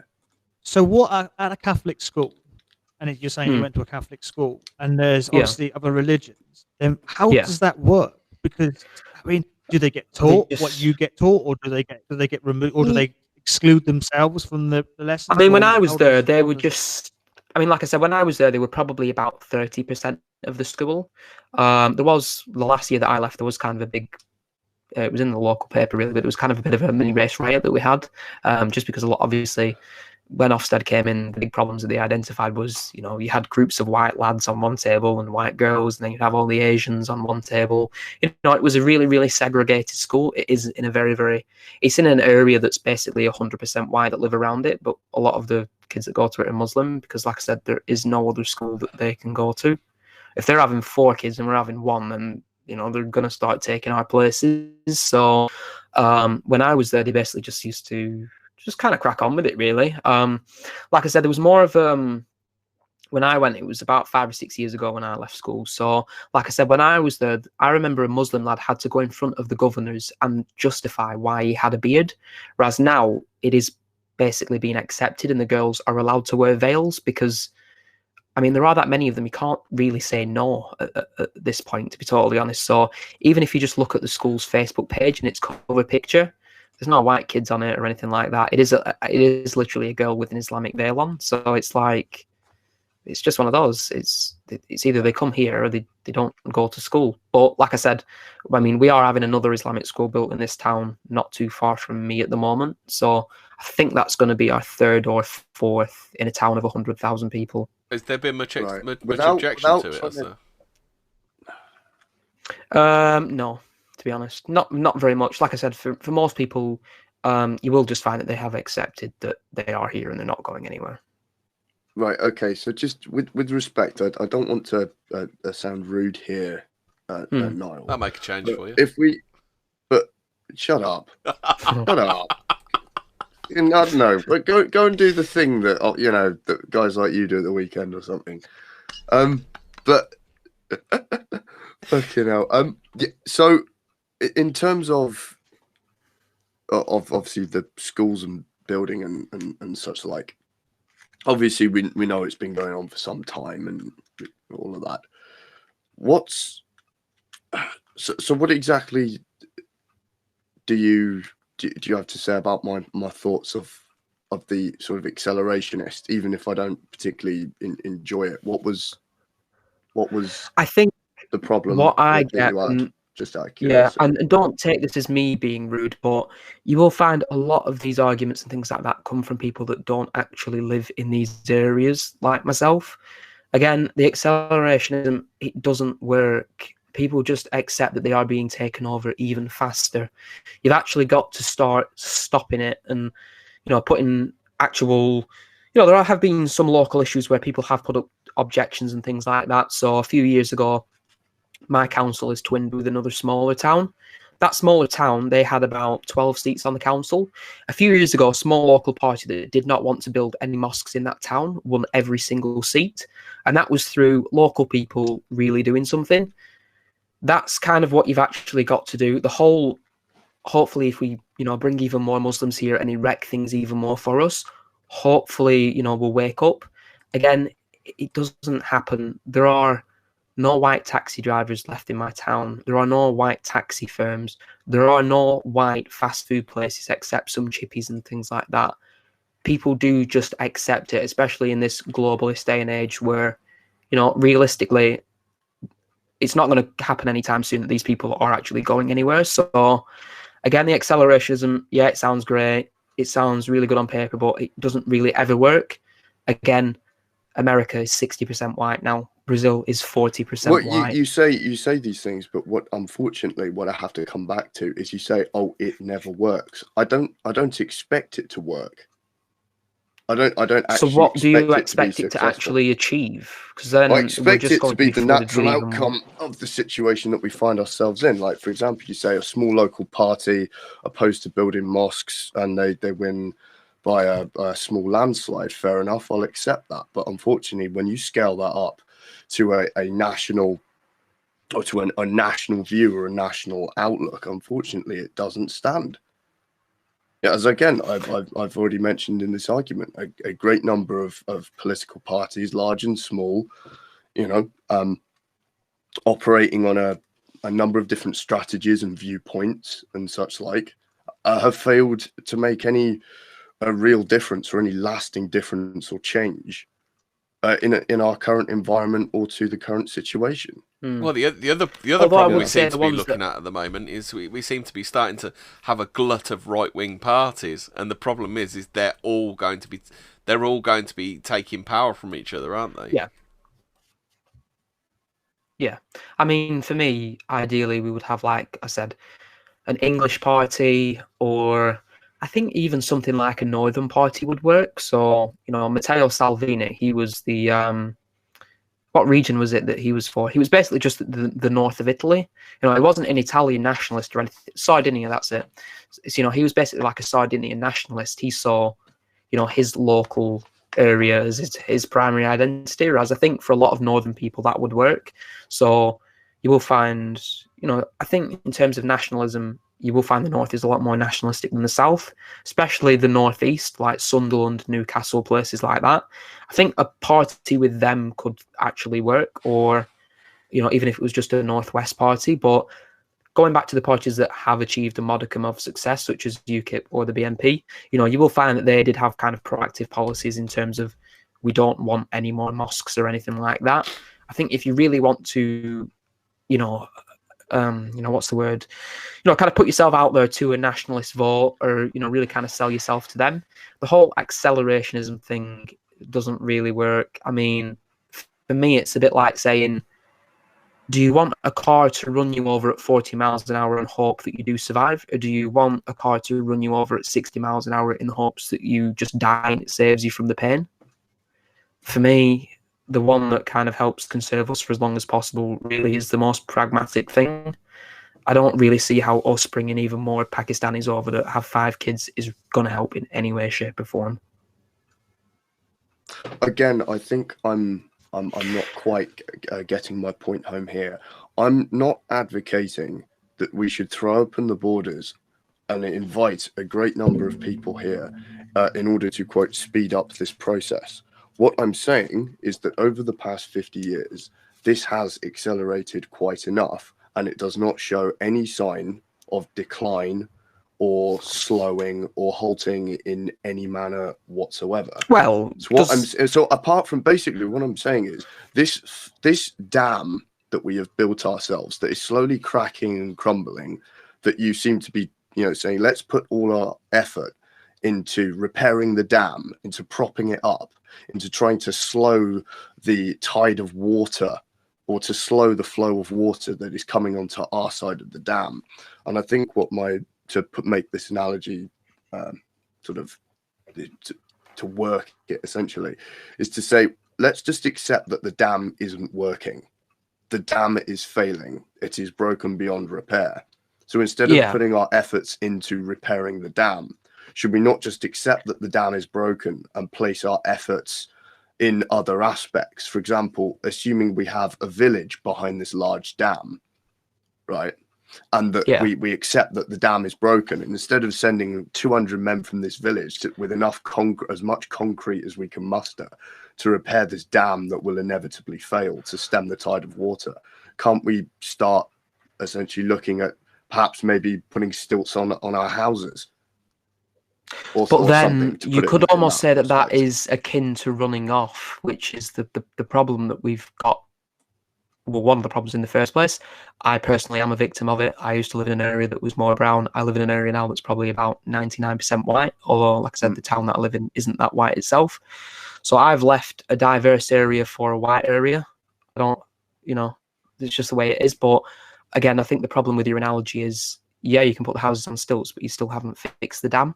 So you've really got to work at those points forward, stop the actual, you know, flow of water coming in. So the Tories saying that, you know, Priti Patel is going to stop illegal immigration. That's a good thing. Will she do it? Who knows? Hopefully, but we've got to push that as much as possible. Even the, you know, points-based immigration system, having a better quality of immigrants is better than having a lower quality of immigrants. Although I do accept that preferably we don't really want either. So it's about those policies you've got to put in place, hopefully stop the water coming through, and then you can look at actually rebuilding the dam. So sending the criminals back, you know, whatever. So again, that for me is, you've kind of got to fix the dam as opposed to just putting the house on stilts and hopefully running behind a different dam. But this is the problem. I don't believe that the dam is fixable. And a lot of other people don't either, as described by, or as reinforced by historical events and historical attempts to fix the dam, if we are to drag out this analogy. Every attempt that we've had to fix the dam, say a political fix to the dam, has ultimately failed, even if we put a lot of effort into doing that. A great number of other different attempts through cultural attempts to fix the dam haven't worked because of one reason or another. Now, what I'm saying is that, unfortunately, even though I don't like the fact that the dam is breaking, and that I understand why people are desperately trying to plug the gaps and cracks in the dam, that the breakdown of the dam and the water flowing in is inevitable. So instead of wasting your time trying to plug that dam as much as possible, that we take this inevitable flood as a given, because we're not going to be able to plug the dam fast enough, or there's no amounts of buckets or electric pumps that are going to get the water out, right? And that we are going to have to start investing our time in new strategies to simply accept the inevitable and then work with it in a pragmatic way. Because you're saying, okay, we can stem the tide of the dam. That's great. If you can stem the tide of the dam and buy me another decade to get my affairs in order, and to sort out my my plans, then you crack on, son. I said I'm more than happy you to do that. But what I'm saying is that ultimately we will be flooded. I think you have to accept though that democracy has been, the reason why the dam is broken in the first place, and the people in the political parties, especially since the end of the Second World War, have been the reason why it's cracking and why we're about to get flooded in 20, 30, 40 years time, because these people have systematically chipped away and allowed our society to be eroded because of their own agenda behind the scenes. And certain groups we've mentioned earlier on have been very, very influential in this. But it's not just them, it's a whole, there's lots of different angles and different people with what's the phrase? Basically with with their ideas in the pot, and that's basically what it boils down to. These people are not on our side. Labour, Conservatives, they might seem to be from the outside, but majority of these people don't give two shits, and they will continue immigration no matter who we have in power. It'll just be how many, depends on on the party that wins the elections in the upcoming years and decades. I mean, but what I would say is, what constitutes as the dam being fixed? Because, I mean, surely we're all in agreement that it's never going to be 100% at this point. As Nick Fuentes would say, it's baked into the cake. The problem is, I think everyone is different, and everyone has this kind of ideal, kind of like utopia, whatever you want to call it. But yeah, I think we can all agree. I would just 100% white is unachievable. I think we need to admit that one. That's the first thing we need to admit, don't we? Yeah, it's just what is disappointing to me, mate. And I will tell you this now. It's like when you walk around the town, it's not just. It's a whole series of things. It's the vandalism, it's the crime, it's the it's just no matter what town you go into, it's shabby. People don't give two shits because a lot of them don't care about the area they live in, their community, because they haven't got any affiliation to that community. So why would you give a shit if you throw bottles on the floor, smash things, vandalize things, etc.? And that's what pisses me off the most. This lack of sense of community, this lack of how, even going back decade and a half, it was different. There was a different kind of vibe, is a terrible word, but different kind of vibe to how society felt. It's definitely different. Feels it all the time, especially when you get into a bigger urban environment. Sorry to black pill on that kind of thing, but that's just the way I was how I feel when I go somewhere. This was how they started the deracination, wasn't it? The like I always say, the first one they knocked out was Christianity. The second one they knocked out was the pubs. But all during all of this, they encouraged people to up sticks and move all over the country as well, didn't they? Yeah. I mean, that was the big one. No, go on, sorry, Mosler. I'll tell you what's quite interesting. I saw a program on Japan recently, and whatever differences people have with the Japanese, it was quite interesting. They don't have bins anywhere, but yet there's no rubbish on the floor. People have respect for their communities. They have respect for the area. I'm not saying Japan is this perfect place, but was it 99% homogenous like Japanese people? I think that tells you the whole story in one sentence.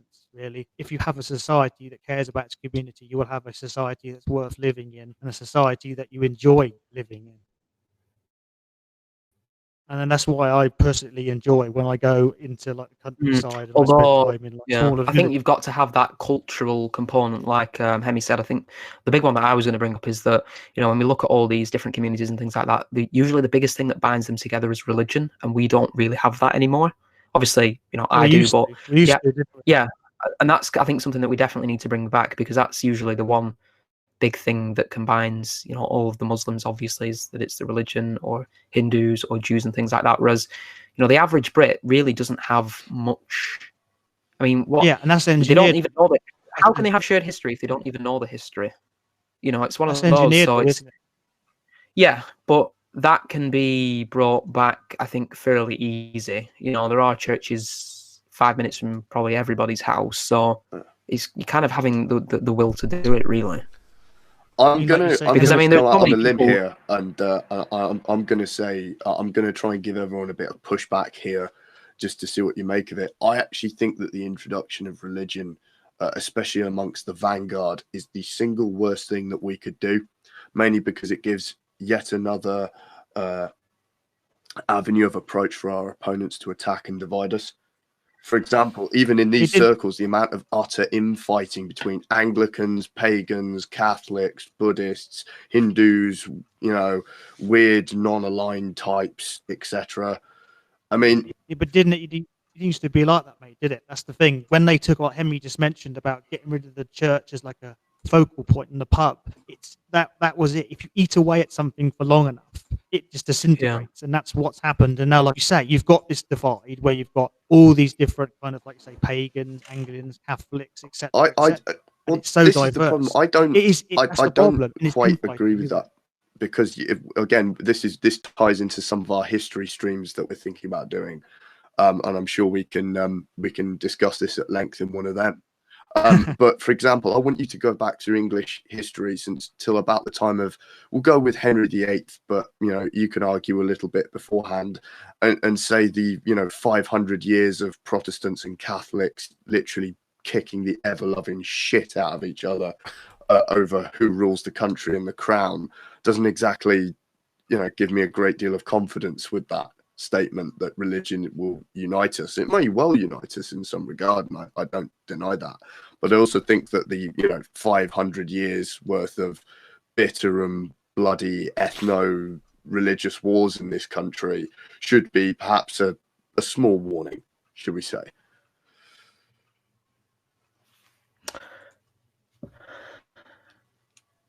I mean, I think we need the Christianity, personally. I don't see how this movement can go anywhere without it. Sorry, I was chewing. Sorry, I do apologise. So I gather you're Catholic, and when did I've heard some of Niall's stuff, but I haven't heard Niall on a lot of streams. I know he fell out with Brutus. I'll be the when bridge. Did you I'll be the bridge between everybody. I think we do need Christianity, but not until we've sorted the institutions out, because I believe the institutions are absolutely fucked. What institutions? The church, everything? and whichever church you want to name, they're all absolutely fucked. They're all completely infested and posed and knackered. I think some institutions are worse than others.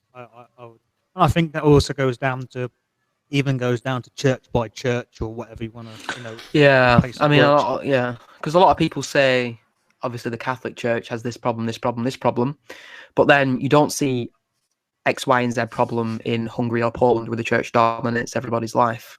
So it's one of those in that it really does depend on where it is. Although, especially from the Catholic point of view, I do accept that in the mainstream church. Obviously, I attend a Latin-speaking church, so it's not in English, so it's not a modern church. So, yeah, I do accept that, but I think it depends what you see Christianity as. Obviously, for me, I see it as a supreme truth, whereas you guys may just see it as, a utilitarian management system that will hopefully just join us all together, which is what a lot of nationalists seem to see it as.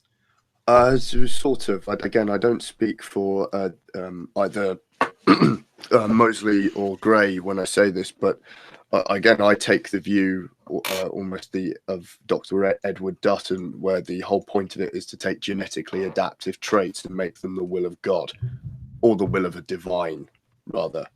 So taking character traits that are beneficial to a group, I suppose eugenic to a group, if you will, and then enforcing them through divine will.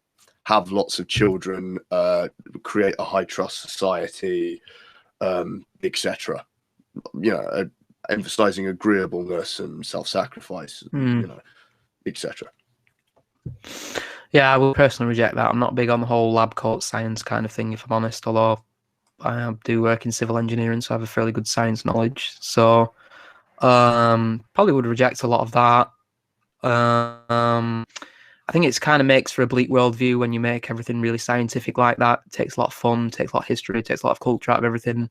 Personally, I don't give a shit about this microbe or eugenics or anything like that. I just want the history, the culture. Again, I think that kind of nationalism just leads to something a bit bleak. I don't really buy into the whole, some people have religious genetics and some people, do and don't. Again, that for me, I think that's something that Edward Dutton said before. I don't buy into anything like that. You can be religious, you can not be religious. I don't think it matters about genes or anything like that. I think a lot of the sciencey lab coat kind of stuff just, I think it just kind of spoils a lot of things, if I'm totally honest. When did you find you like your religion, mate? When did it come? How long? When I was about 16, maybe 15, about 15 or 16. I was a cradle Catholic. I don't come from a religious family, so I left the faith and then came back when I was about 15 or 16. Oh, you joined us at just the right time, Jackson. Is he ready? Yeah, Jackson's here. Yeah. So yeah, you've been. I don't know. Yeah, his microphone's come. I don't know. Can you hear me? We can hear you. Yeah. Loud and clear. Yeah, we can hear you, mate. You joined us at just the right time, mate. It's time for Catholicism. Oh shit! I'm not wearing any trainers. I'm sweating nervously here.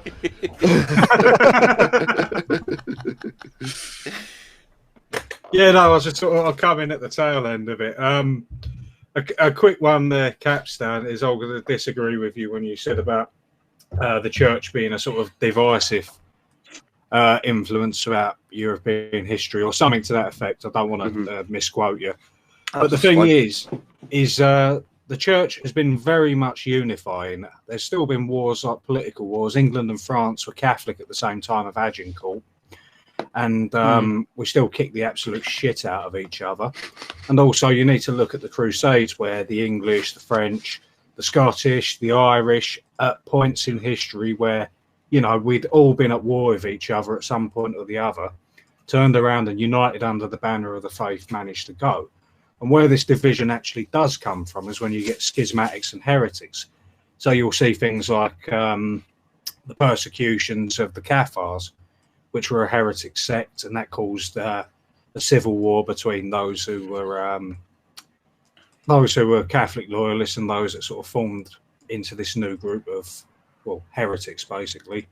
And then you've got things like the Church of England and the formation of the Protestant Church in England, and that sort of schism caused a lot of aggro. That war wouldn't have happened had it not been a sort of act of disobedience. So if you put it as like I would as a theocratic fascist, where the theocratic order is the highest order in the state, where fucking hell, you're right there. So I just heard a dog. The dog's heard a sheep fart or something like that. It's like dog's on a hair trigger. I'm not gonna lie. That fucking made me jump. Then to wake you up. What I was gonna say. That did, yeah. That sobered me up a bit, yeah. No, what I was saying, if you look at it, the case where the church holds the highest moral order in a sort of theocratic, could say fascistic, could say monarchist. The two do have a little bit of overlap, but if the theocratic order was to hold that sort of power, then these sort of divisions and these wars of what you would call division are, in fact, to me, I would say more akin to like Spain subjugating Catalan. Because at the end of the day, there's no right within a country to succeed. And if you're sort of splitting the country down religious lines as well, you have no right to succeed either. And if the state wants to, go to war with you over it, then the state is most likely sensible to. But yeah, that's my thoughts on that one. That's fair enough. I said I respect the point about the Crusades, especially about getting certain ethnicities or subgroups to put aside their difference for some larger fucking ally meal ethno-religious war. Not just that. I'll give you that. You've got the Reconquista as well. That was a massive undertaking to reclaim Spain, and the formation of the Inquisition, which, I'll defend until the fucking cows come home on that one. Everyone sort of points to the Crusades and the Inquisition as being like a sort of dark period in Catholic history, when in fact it's one of our greatest sort of achievements of unity there. And I make no apology for saying that. And then also, what you've got to look at is the Holy League, the Siege of Vienna, and all that, where there was, the Poles, Hungarians. I think that if I remember rightly, the Swedes were Lithuanians. Yeah, the Lithuanians. I think the English did. We jumped in for a bit. I know a detachment of Protestants showed up. I think it was at the Siege of Vienna, but I'm probably wrong. But a detachment of a Protestant battalion rocked up to the Siege of Vienna, and the commanding officer of the Holy League infantry forces turned around and basically told him to fuck off. It's fine. We'll do it on our own. But yeah, that's the sort of case with that. It can be a massive force for unity, and I think it's very much a modern thing where that kind of divide. It's the sort of the whole age of the internet where that sort of discourse has come to the point of just internet spaghetti throwing.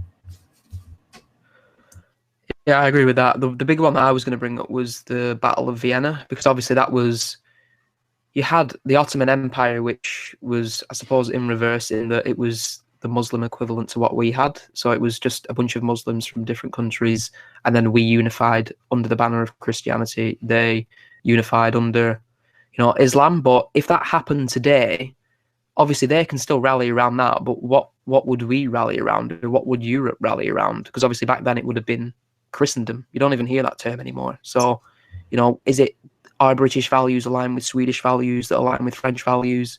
No. Or, what is the actual, what rallying point do we have? It's just fucking no on that one.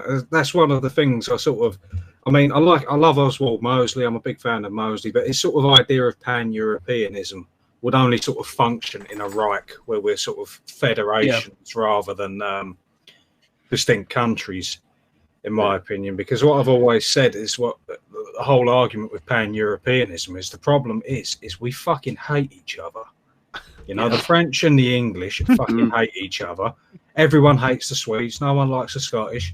That's the whole sort of thing. And the sort of way politics go now, the getting someone to agree on the idea of what conservatism is or what nationalism is going to vary massively from country to country. You're going to have places like Scotland whose expression of nationalism is to be part of the fucking EU. You're going to have places like France, which expression of nationalism. I think the only time France has had proper nationalism was when the fucking Germans invaded them. But I'll just get that one in there. No. Like, mate, you've got to, the only time French get nationalistic is when they can fit an entire garlic baguette into their mouth, just sort of like shoving it into the cheek, getting it in there. Just as a very quick response to your point, and then I will ask Gray very nicely if we can move on, because I think we've been sticking with this for a while. But fuck it, it's a good discussion.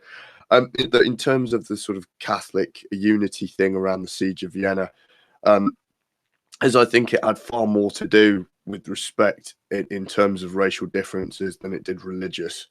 I think that the greater unifying force acting on Europeans at that time was an invasion by, brown people to essentially conquer Eastern Europe and the Ottoman Turks to conquer Eastern Europe than Catholicism. I'm not saying Catholicism didn't take part in that unity. I'm sure it had a very large part in that unifying fact, or a large unifying factor of Europeans. But I think that the selection pressures for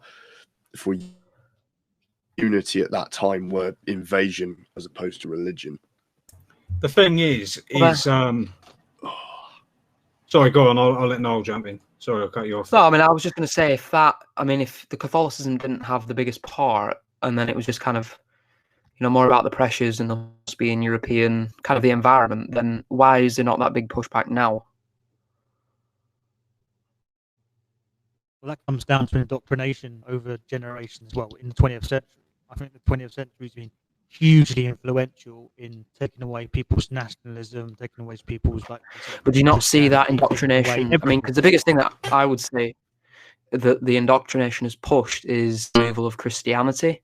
So I'm sure if you would agree with that, then I suppose in a way it kind of does come back around to validating my point in that. I think on a massive level, Christianity has been vilified hugely. Yeah, sorry, mate. Yeah, I think Christianity has been vilified, like you say, Niall. You know, I think that is part of it. I think there's a whole. It's a multifaceted thing, isn't it? It's not just one particular thing that they've targeted. They've targeted loads of elements of society. But if you vilify something that a lot of people hold dear, I'm not saying everyone is. Obviously, not everyone is a Catholic, and obviously this country's been divided for hundreds of years. You know, but if you've got a lot of people who are Catholic, and then each generation sort of gets watered down because it gets vilified in certain ways, and through the 60s is a massive influence as well. Obviously the pop culture, the cultural revolution. And I think when you do that, I think it has a massive influence on society as a whole. It might not be the main factor, but it's definitely a massive contributor. But I would say it's a cornerstone. I think you're knocking out a cornerstone there, because without that kind of underlying morality, which is pretty much what we're built on.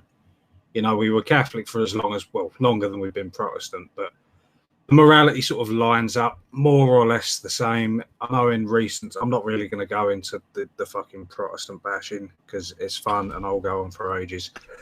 But yeah, the way sort of it's knocking out the cornerstone of it, because if you look at things like, the sexual revolution and this, ungodly moral obsession with gender and finding a grey spot in every single little thing, be it paedophilia or, is X ever moral? Can paedophilia be moral? That kind of thing. It's knocking out that cornerstone. And if there was a strong sort of push, and it's a very sort of modernist phenomenon, where you've got the sort of post-Vatican II figures that are laxing up on certain aspects of it, because before it's been unchanging. And I think that's really what Europe was founded on. I mean, if we say founded, I'm not going to go back to the Stone Age times, but what actually Europe was built upon. Well, I think the other reason they had to get rid of the church was to stop people gathering, wasn't it? Times, because there was no Catholicism in the Stone Age times. Shit. Did we just talk? Oh, fuck. Yeah, completely. That was a bad one. You both just. Sorry, mate. We're having some mock fucked each other. Go on. We're having some latency issues tonight, so all I was going to say was like what is this spiky thing you're using? Is it Niall?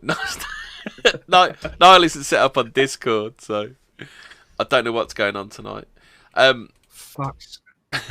Yeah, basically what I was going to say was fire yet. Give him a fucking break. Basically what I was going to say was like it's twofold, isn't it? The destruction of the church is that you, like you say, you get rid of morality and also you stop people gathering, don't you? And when people gather in groups, they have very similar opinions, don't they? And you can kind of enforce group morality, can't you? Whereas if people are sat at home watching the TV, that's where their group morality comes from, doesn't it? Yep. That's pretty much right. I mean, the church functioned like back in the day as well as a case where, I mean, if you look at it in the medieval times with like the longbow laws, it was always right. Every man of able body will spend 2 hours after mass on a Sunday practicing longbow or be fined by the sheriff. It was that kind of martial tradition and the church. And to be honest, I'm going to be a bit controversial here, but I think the Anglicans have actually managed to keep that sort of community spirit alive a bit better than the Catholics have, because you see the sort of fair enough, the cunts stole our churches, but you see these little villages built around the town, and it's like looking at a sort of like looking at a Christmas postcard where you see the church in the background and all the towns, and they're gathered around for the fete, and they sort of kept that tradition alive a lot better than the Catholics have in that sort of sense, because with Catholicism, your main thing is you're not there for a chin wag and a cup of tea. You're there, to pray, confess, and receive the sacraments. Because you're a sinner. And, that's why you're there. Oh mate, we are all fucking sinners. I think I've done about 20 since I've been on this stream. So yeah. Do you know the proportion, Jackson? Sorry, go on. Do you know the proportion of like Anglican churches and Catholic churches in this country? Do you know what it is? Is it what kind of percentage are we looking at either way, or is that just a real shite question to ask for? Because I'm quite interested in it. Well, put it this way: all of the old churches were originally Catholic, and I think they're still fucking Catholic. But if we're saying churches that have been taken over by the Anglicans, there's a lot. There is Catholics are definitely a minority. I think we're at 9%, as opposed to Church of England, which is recorded at... Yeah, we're about 19%. Yeah, we're about 1 or 2 ahead of the Muslims. And Tridentine thought it was more like... You're sort of Latin Mass Catholics and all, which, there is a bit, like I said, with the church, there's a fair bit of division at the moment within the church between the sort of new order that wants to liberalise and the more traditional guys. And if you sort of go by that percentage, then it drops even lower. So, but just to Mosley's point, I mean, I believe in this country about 15-20% of Catholics are, regularly practicing. I think for the Anglicans, it's less than 5%. So if you look at the absolute number of practicing Catholics, it is higher than the number of Anglicans, although there probably is about 30 million more Anglicans in this country. So I believe in my diocese, the amount of active, because I live in the northwest, you see, where obviously we do have a large Catholic population because a lot of people came from Ireland, like my grandparents. So probably isn't that many in the south or southwest or southeast. But if you look at my diocese, the active number of Anglican churches is probably lower than the Catholic churches. Yeah, I was just about to say it's not really the number of active Catholics, it's the number of active Irish, surely.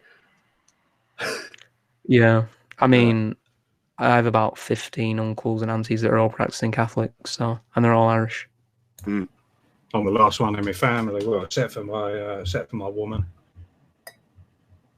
So yeah, it's I think it carries along a sort of traditional line, but I didn't actually come from a Catholic family. I'm the only Catholic actually in my family, which is quite sad. But I'm building my own now. I'm fucking making my own little family, so my kids will be Catholic. They're not getting a choice in it. Liberal parenting. I think liberal parenting as well is genuinely fucked. Fucked church numbers up, because it's been the case now. Like, I was never baptized as a kid, although my family was sort of Anglican, but I wasn't baptized until I was in my mid-20s, and thankfully I was baptized as a Catholic. And it's something, when they're 18, I'll let them choose. No, fuck right off. The minute it fucking pops out, it's getting baptized and it's going to come to church every fucking Sunday. There's no discussion about it. There's no argument about it. It's as simple as that. And that's the way you've got to be. Your kids aren't...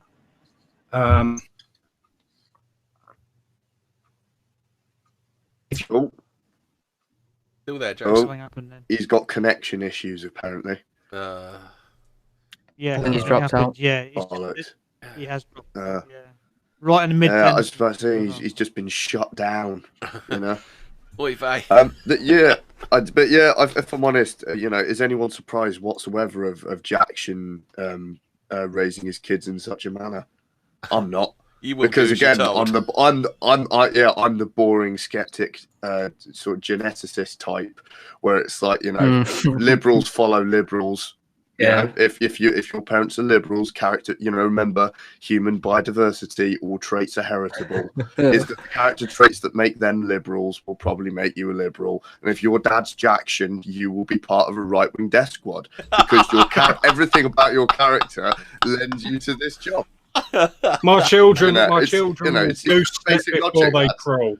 He's back. Before they crawl, my children will be goose stepping. I promise you that.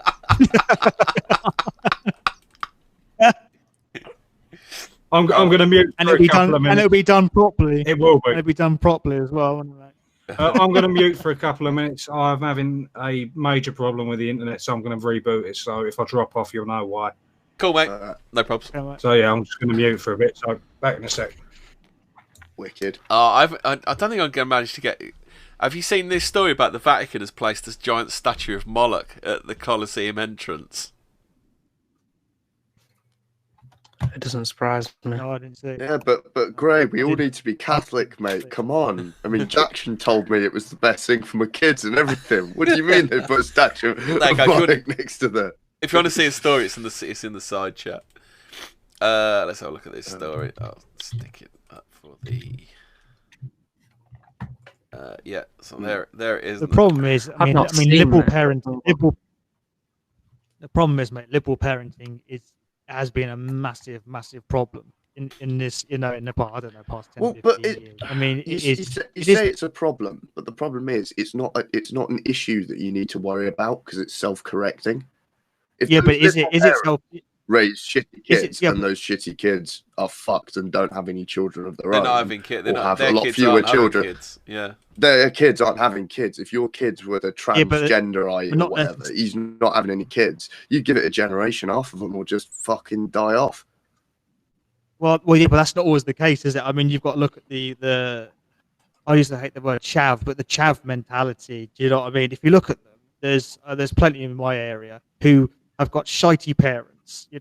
Absolutely no kind of like discipline or self-control. They have their kids, and their kids have kids whilst their kids like 16, 17. Yeah, they'll pop them out, and it's like a revolving door. Again, the problem is that itself is self-correcting, because what will happen is it is. Here, hear me out. No. Let me put the argument forward, and then you can have yours. But let me put this forward. This is self-correcting. The pikeys who don't do anything and who breed young and who are a bit more stupid, they have an average, higher impulsiveness, lower average IQ, etc., will have a lot of children, right? Which in turn will make us more instinctual because they are more instinctual, ironically, meaning they'll lend towards nationalism a lot more than middle-class liberals, right? They will have a great deal more children, right? The average IQ of society will decrease. The number of people not working and scrounging on the dole, which I assume that you were implying they would, right? More and more people will be on the dole, less and less people will be working. The system will not be able to support such parasitism for a great length of time. And in 100 years, unless UBI or some form of Andrew Yangism is introduced, I said the problem will simply self-correct because the system will not be able to sustain such a parasitic element anymore.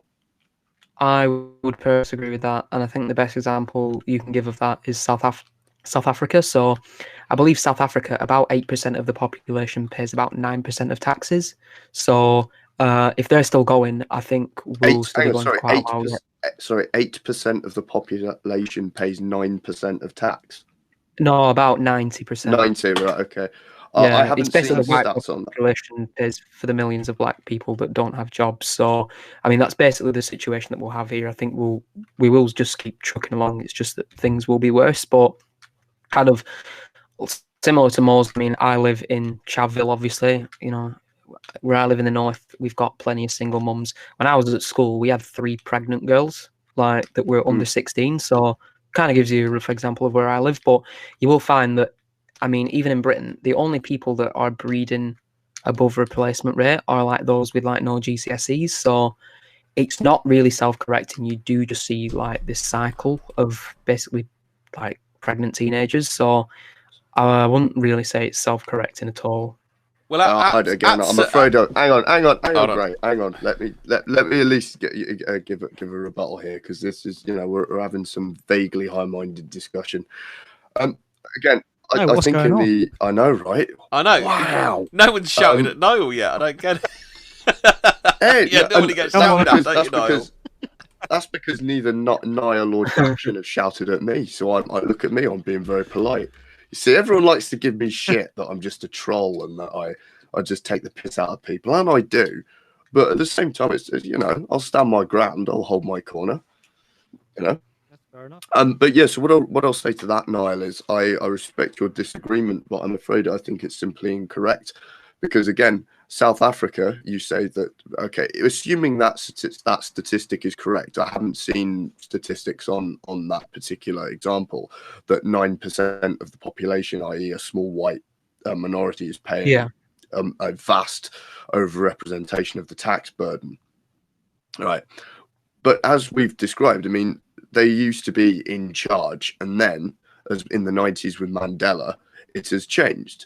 And South Africa, because it's becoming so poorly run, the rand has been downgraded to a junk currency. They're seeing quite a huge decline and an increase in violence upon the white populace that has been slowly growing over the past 2.5 decades, which is massive signs of decline and will soon turn into a Rhodesian-style collapse, whereby now Zimbabwe, as it is now called, is relying on a great number of donations from both the International Monetary Fund and the UN to simply sustain the population.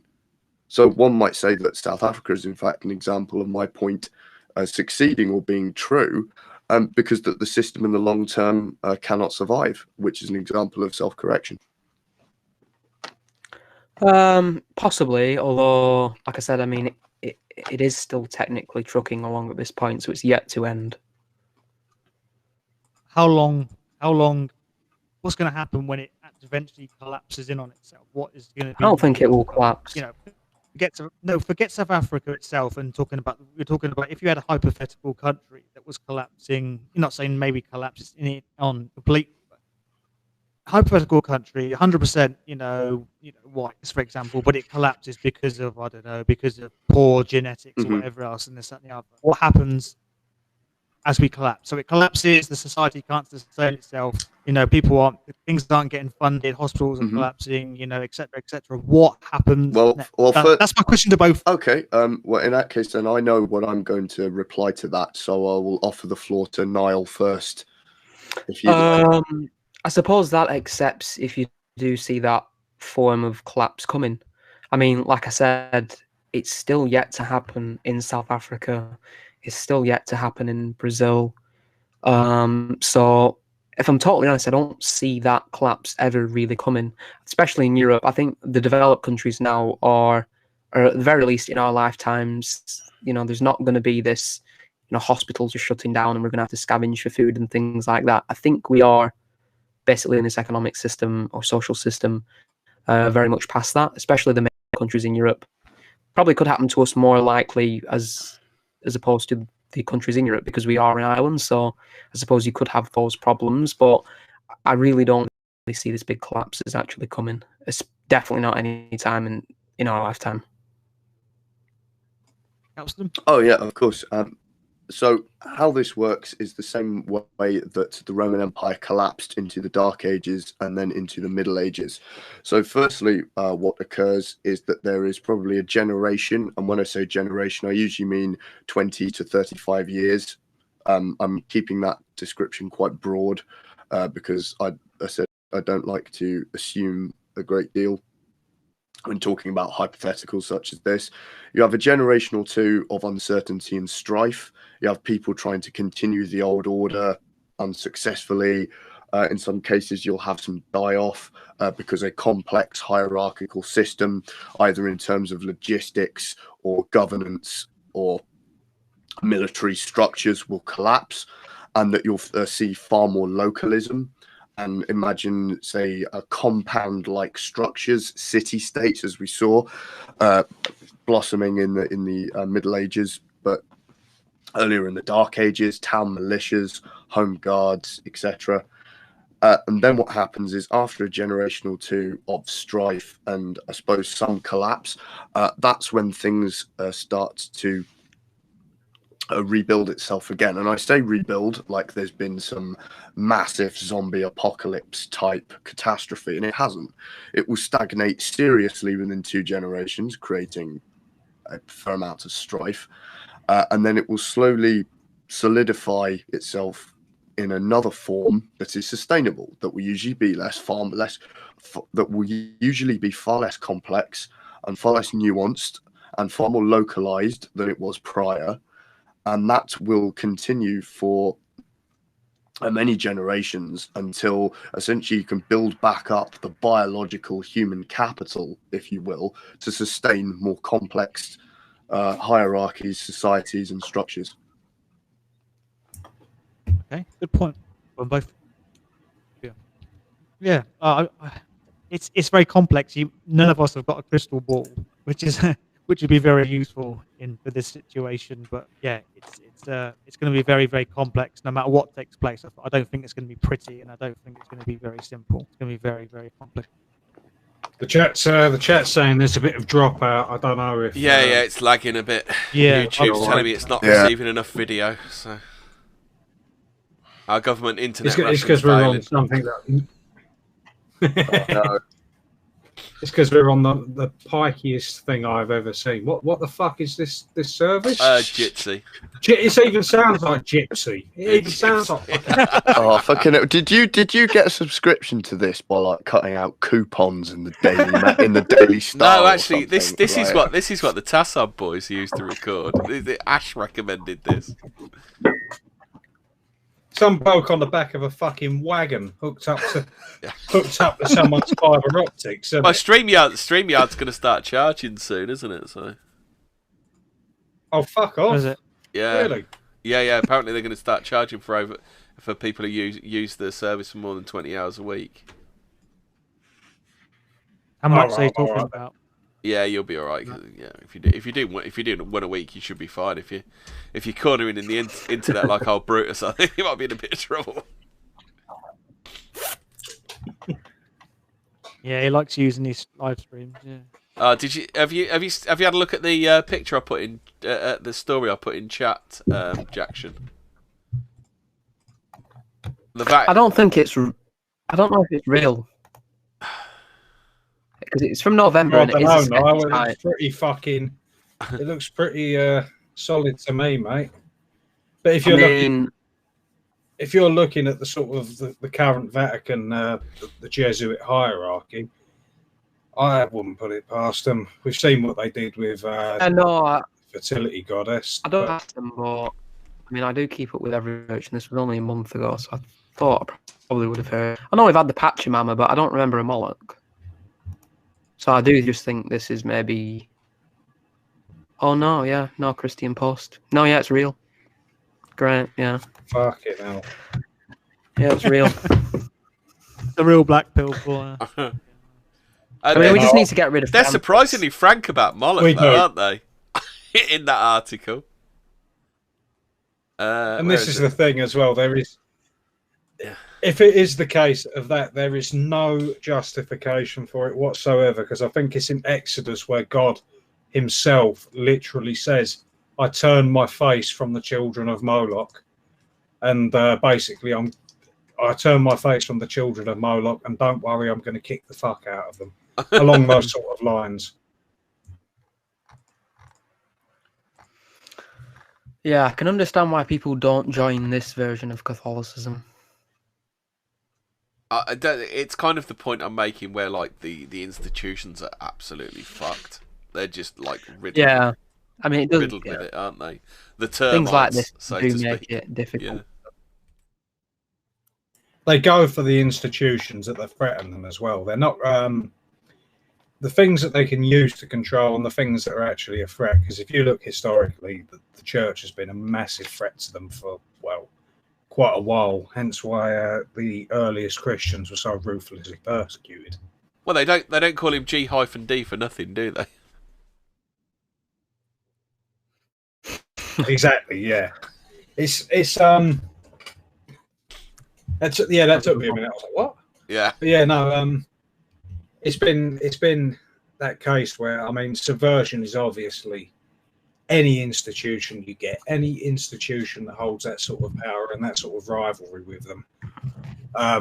They're never going to go to outright war, because we know that's not the way they like to play things. They like to get others to do it, and they like to, bring down from the inside. Well, the church itself is against usury, isn't it? I mean, Jesus wouldn't exactly be pleased at the state of the Vatican City, would he? he would be fucking fuming.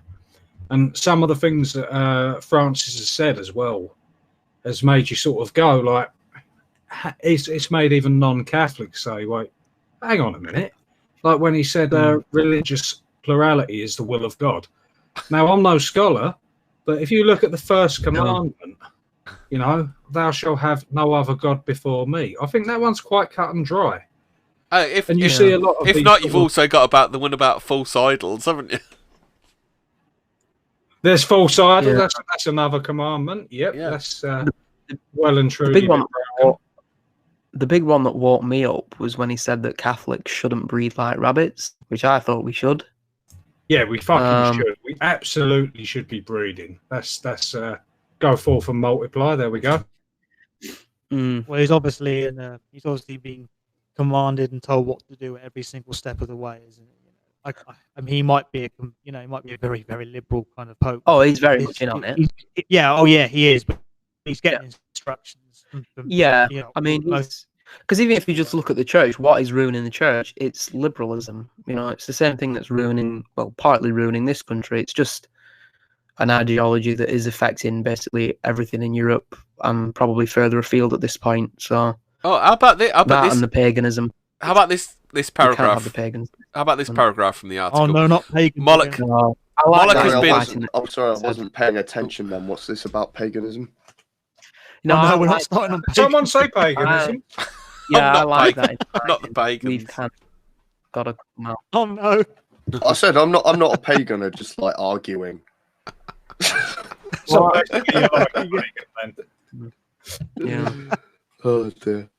I was just trying to read a paragraph from the article. It says Moloch has been associated with human abortion for thousands of years. The name Moloch is believed to have originated with the Phoenician MLK, which referred to a type of sacrifice made to confirm or acquit a vow. Along with the ritual prostitution, this deity required the death of babies to appease him. I mean, isn't that the whole of the agenda that we're fighting against at the moment in one deity?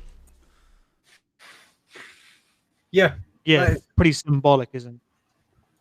That's it. That's what I've said. This whole sort of abortion industry thing, it's Molochite. It's completely Molochite. And people that still sort of hold to these older Testament, not going to call them deities because they're not deities. They're not gods. They're demons.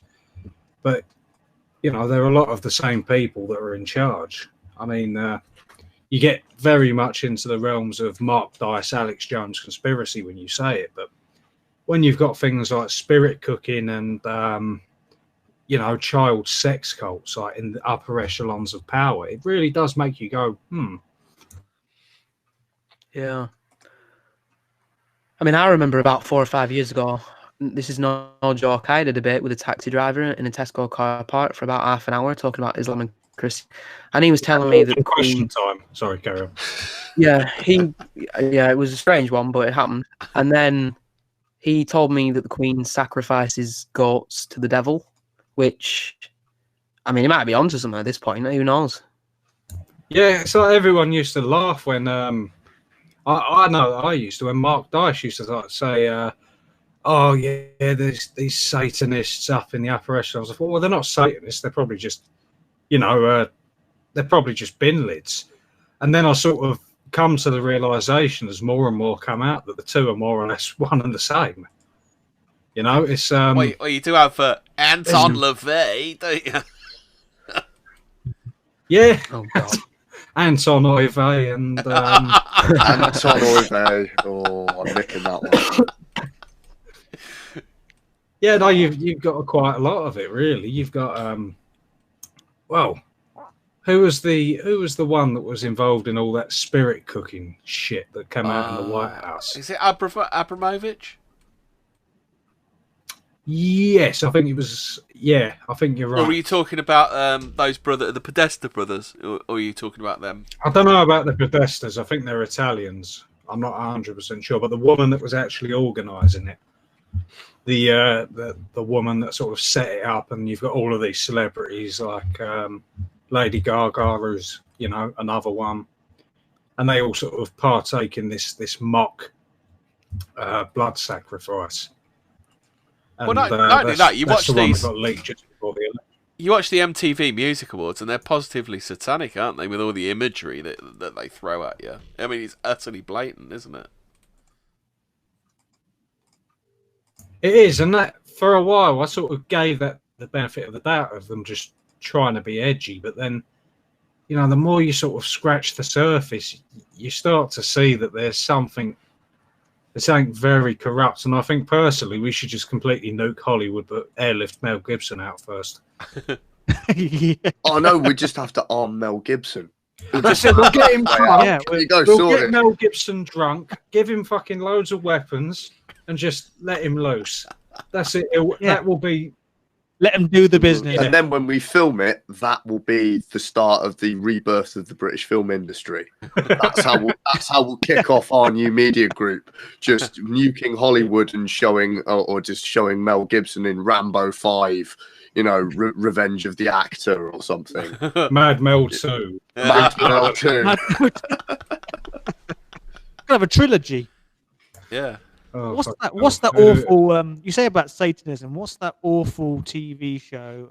Is it American Horror Story? Because you mentioned Lady Gaga, and wasn't she in that one? Was of she those, in the like series? fourth or fifth series? Wasn't she? Yeah, I tell you what. One, I mean, I watched a bit of it. It's fucking awful, but it's really full on, and I can see that she had a massive influence, on that particular series, because I watched a couple of episodes, unfortunately. But yeah, I don't enjoy it. It was Did to be honest, anybody? it was had very satanistic. Did anybody watch any of the Sabrina reboot? It's just so funny. It's like it's so feminist. It's like Sabrina don't need no devil. She's an independent woman. It's like that.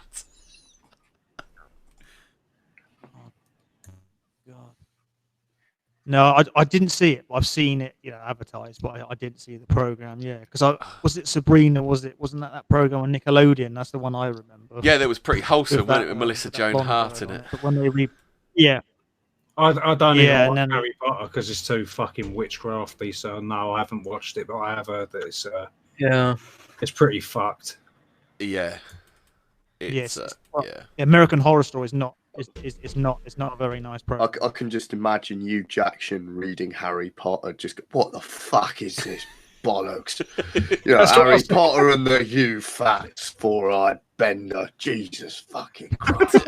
You know what I mean? It's just like dragons, witches, the sorting hat. What a fucking twat! I said I will read it to my kids on the provision that I can edit the ending where they're all burnt at the stake by the Inquisition. That's it. You can rewrite it. I'm going to rewrite it, and I'm going to do it much better than that whinging Scottish bitch ever could. Oh dear! It wouldn't be hard because it's just so fucking awful, and it is. Imagine basing your life on Harry Potter. Oh, that's just, and that's another thing. I know I'm going to sound like a evangelical American parent here, but it just in things like the Hunger Games, Harry Potter, and any of the sort of shit aimed at youngsters. The whole thing, right, is based on rebellion against a strong state. The Hunger Games, rebellion against a strong state. Harry Potter, rebellion against the fucking. Hang on, let me just start.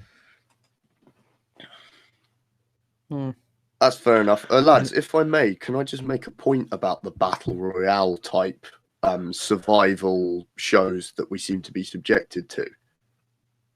I said I'd like to make my piece about this because I know many have said it before, but I'd like to reiterate that I believe that it's not just about trying to get kids to rebel against the state. I think it's trying to normalize a situation where you're in a total struggle for survival. I think it's trying to normalize that kind of situation over a number of generations, amping it up to each generation. I'll take you one further. What they'll then do is they'll turn every enemy into a Nazi. And they're literally programming these kids to attack Nazis. And a Nazi is just literally anybody the media doesn't like. But you think about it, the most popular wave shooter out there is Call of Duty Zombies, where they're literally Nazi zombies. Mm. You know what I mean? Fucking. You're talking about killing like Nazis and stuff. Did anyone catch the new? Is it Netflix or Amazon or HBO? I don't know which one it is, but Al Pacino's in it, and it's basically He's Jewish. It's about the Irishman. hunting Nazis after in America. No, not. God, yeah, I saw the trailer for that one. Hunting. Yes. Yeah, it's about hunting Nazis in America after the Second World War, and basically, it's not murder. He calls it, was it mitzvah or something? Yes. So basically, it's that's the quote, isn't it? Killing white people. Yeah, it's not murder; it's mitzvah. Yes. So basically, you can kill white people because they might have different beliefs to what we believe in. I think that's pretty much what the context of the. And that's actually very Talmudic. That actually shows up a few times about treating us like cattle and whatnot. Mm. It would be nice if the Tommy crowd got that, because they love to quote all of the bad shit in the Quran, but I've never actually seen the things where it says like it's okay to rape goyim women and babies and stuff because that we're less than cattle. That kind of thing. We're not the chosen, so it's legitimizes anything. But on your point about the sort of battle royale thing being a like a thing of survival, I think personally it's like envisaging the most evil thing that someone can do, which is basically a state, in the case of the Hunger Games, where they make your children fight to the death for their amusement. And I think that's just essentially they're sort of trying to put it out there that this will be the price of rebellion, so you should rebel. Ooh, that's tasty. Yeah, I can see that. So if I've heard that correct, you think that it's not just a case of getting you used to a dystopian society through constant exposure, that you think that it's trying to create a subtle image about what happens when you rebel against a state that makes your children do horrific things. Yeah, that's interesting. These dystopias are always right wing. Whenever they're portrayed, they are always right wing. And that was sort of one of the. Sometimes they don't do it quite enough. Like, I don't know if any of you boys have ever seen Children of Men, which is a fucking brilliant film. Yeah.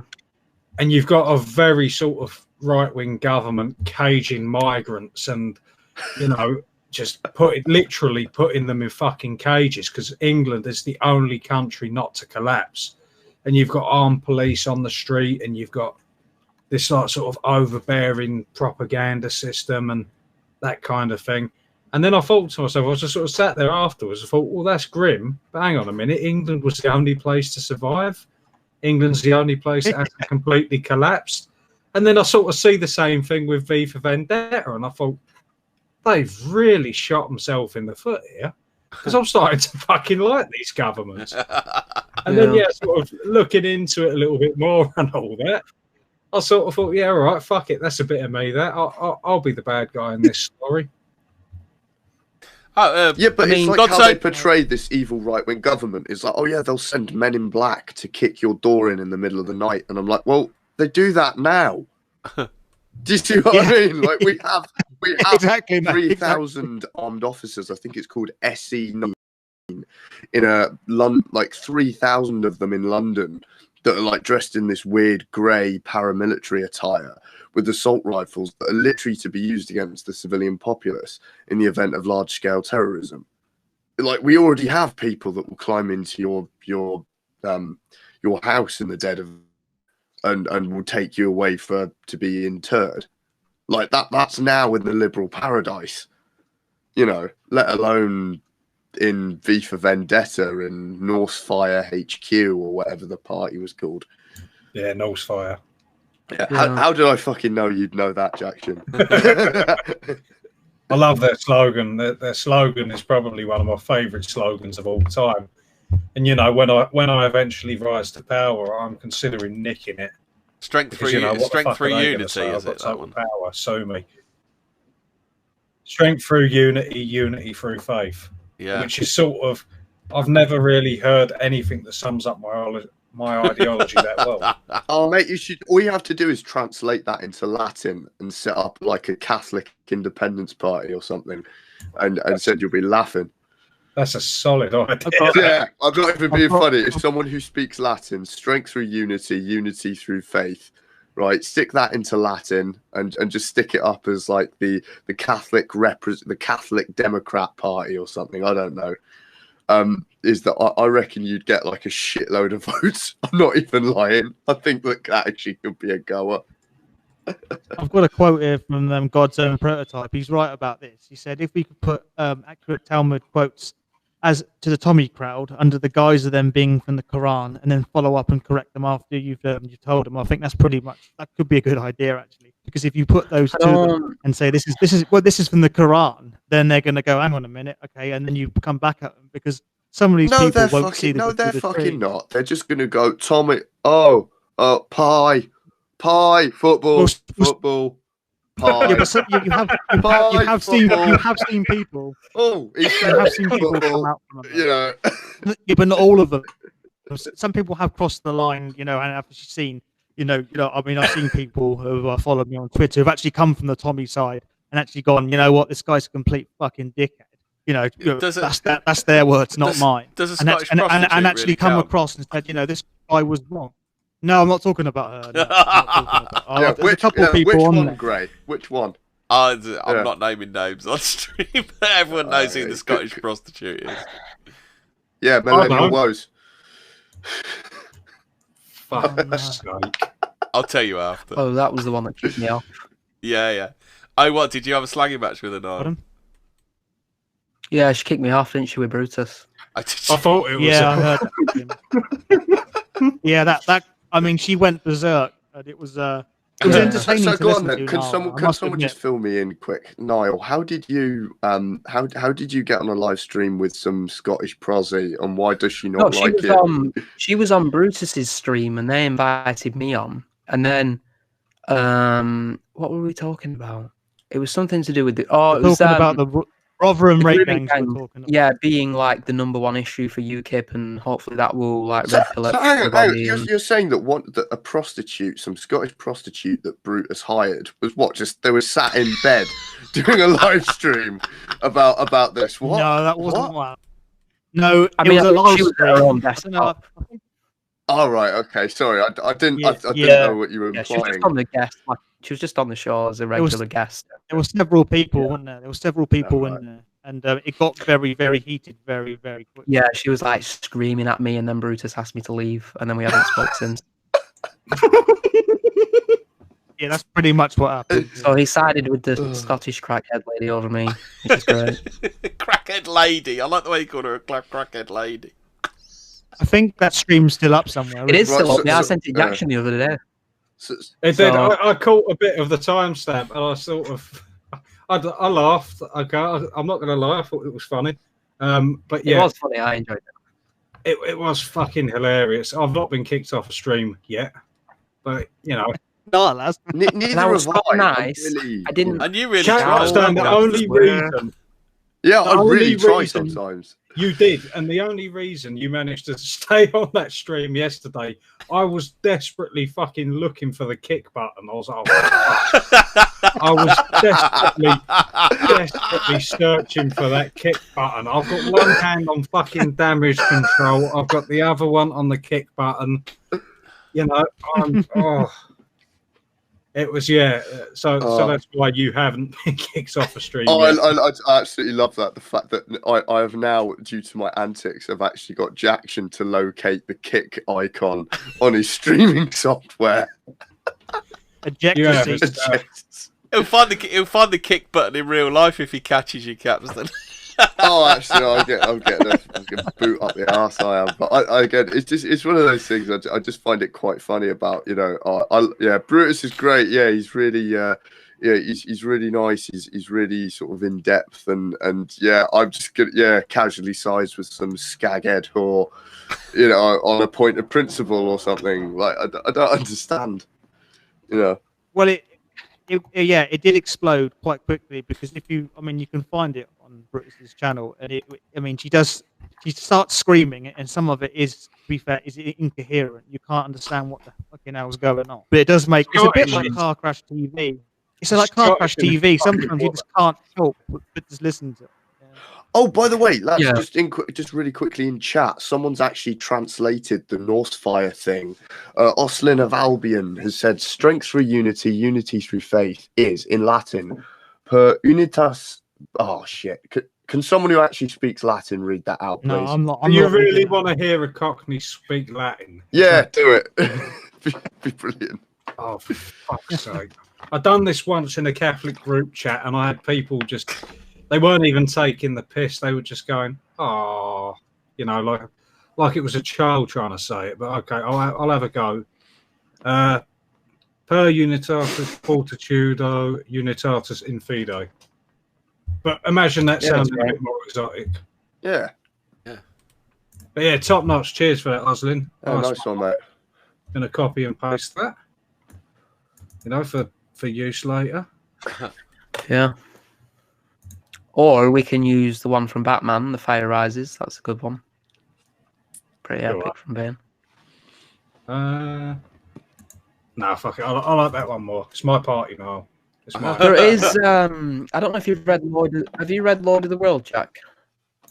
Lord of the what? Lord of the World. No, I can't say I have. It's kind of similar to V for Vendetta, but it was written by a priest, and it's basically about the Antichrist coming back. It's called Robert Benson. He's an English priest from, I think it was written in 1905, but it's basically like that, but the right-wing version, if you want to read that.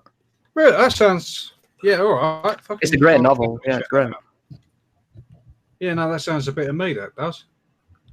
Because what a lot of people ask, and I get asked a lot on things that what sort of literature do you recommend? And I'm like, boys, I've read maybe 2 political books. Okay, 1.5. One is Oswald Mosley's 101 Questions for Fascists. I'm reading a bit of his sort of biography. I'm trying to read For My Legionaries. But at the end of the day, I really don't tend to read philosophy or anything like that. I get bored of it. And when people say, what sort of books you read? I'm like, well, Hell's Reach, that was really good. Anything with sort of guns and tits in it, I'll read it. I was quite a fan of the old... You ever read the old Andy McNab books, the old Nick Stone ones? They're quite good. I've never been a massive fan. I used to read that. I used to read them quite a bit. I quite enjoyed them.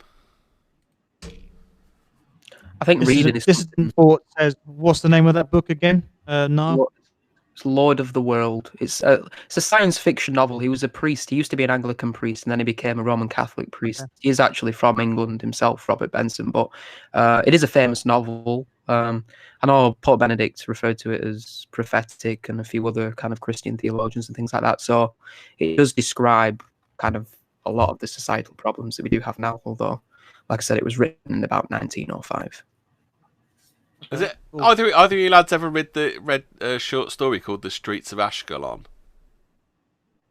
I think Harry Harrison wrote it. It's like a really, really shit tier atheist story. No. Basically, what happens in it is space trader goes to alien planet. Priest comes along. Priest gives aliens Bible. Aliens crucify priest. That's basically how it goes. It's really fucking garbage. Brilliant. I've heard one that I want to read. If I can find the fucking stream it was on, because I don't know if you guys have heard of a bloke called Vox Day, and the bald guy. He's some. I don't think he's a Catholic, but he's some weird sort of far right. Protestant. Yeah, he's some kind of weird far-right American Christian. But what he's done is he's taken a lot of books that publishers won't touch. And I remember him saying about one story that he actually published with his agency thing, where I think it was aliens, a race of benevolent aliens come to the Earth with the intent on sort of elevating us into this amazing futuristic society with, you know, the ability to live forever and cure cancer. And the aliens got there, and then they found out what abortion was and said, "Are you fucking kidding?" And then just started to nuke us instead. Yeah, I thought that's quite a good one. I'd actually like to find out what the fuck it's called. If anyone in the chat knows, please let me know. Ballsy premise. I know you'll probably have to. It's a. Can you imagine why Penguin didn't want to touch that one? But yeah, no, it's brilliant. Have you seen... Sorry, mate. Go ahead. No, I was just going to say, have you seen the new abortion thingy in this country from the gynecologists that they're the head of the Royal Gynecologist? She's put forward now that we should be doing like FaceTime abortions, so you don't actually have to go to the doctor. Basically, if you're a teenage girl, you can just FaceTime them and then get the approval that way. It's fucking ridiculous. So yeah, we're probably gonna have FaceTime abortions. Well, this is the idea. The idea of that is like subverting parental control, isn't it? That's the main idea behind that one, isn't it? Having teaching the kids to do things behind the parents' back. Kids fucking iPads. Yeah. Don't give your kids fucking iPads. Don't give your kids fucking smartphones. Yeah. I think we should be reading more and things like that. Don't get Netflix. I don't want a television. I love reading. No need for it. Listen. Knowledge is power. I think that before we work our way up into a bit of a frenzy over this, if some teenage girl or whatever, or whoever wants to get an abortion, right, is going to like walk to a clinic and book an appointment with a doctor, and then say I don't want it because of whatever reason, and then get it signed off, or the difference them just doing it over the internet to save like a fraction of time. Of the NHS time to get an abortion. If they were going to get an abortion anyway, does it really matter? Well, it depends what age they are, mate. Doesn't it? That's the biggest thing, I think. Well, yeah, because this is the problem. If they still have to go to an abortion clinic to get a pill or a surgery done, right, then they're still going to have to visit that. It just means one visit instead of two. Just eventually, is it? I'll carry on, mate. Yeah, sorry. What it does is it completely negates, like, you know, I've heard a lot of sort of testimonies from women that have been on their way to the clinics and sort of booked the appointments, and they've seen like women, you know, pushing babies, and like, you know, babies can be fucking annoying, but they can also be absolutely adorable when they've got, you know, they've gone on the bus or whatever, or they've drove to the clinic and they've seen like a little kid, and then it's all of a sudden sparked it out. And the process of it is scarily easy to do anyway. And it's just another act of expediting, because I've even heard stories of women that have booked appointments, turned around and said, no, fuck this is wrong, I don't want to do it. And doctors actively trying to pressure them into continuing to go through with the termination, which is one of the most evil things I can think of. Personally, I think abortion is probably the most evil thing in society anyway. That's why I quite like the story, is I thought if there was a race of benevolent aliens, and it's just like trying to justify it to people. Like, if you was to try and justify to an alien that never been to Earth, why we find it acceptable to terminate our young, you know, when there's completely different options, and it's not the fucking overpopulation meme whatsoever. So I don't buy that we are overpopulated. Africa is overpopulated. India is overpopulated. Spread out and, you know, stop fucking like rabbits. It's really that simple. But, well, yeah, that's it. I mean, England isn't overpopulated. Neither is England polluting the world. And these are two facts that we need to wrap around the people that are trying to attack us. Aye.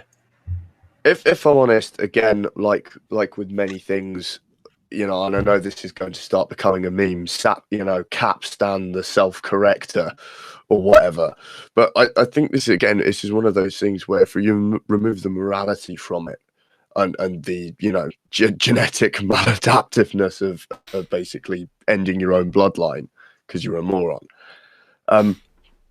Because if you remove that, then it really does become, again, much like a great deal of things, a self-correcting problem. All the people that have abortions either won't have children or will have less children than the people who don't have abortions.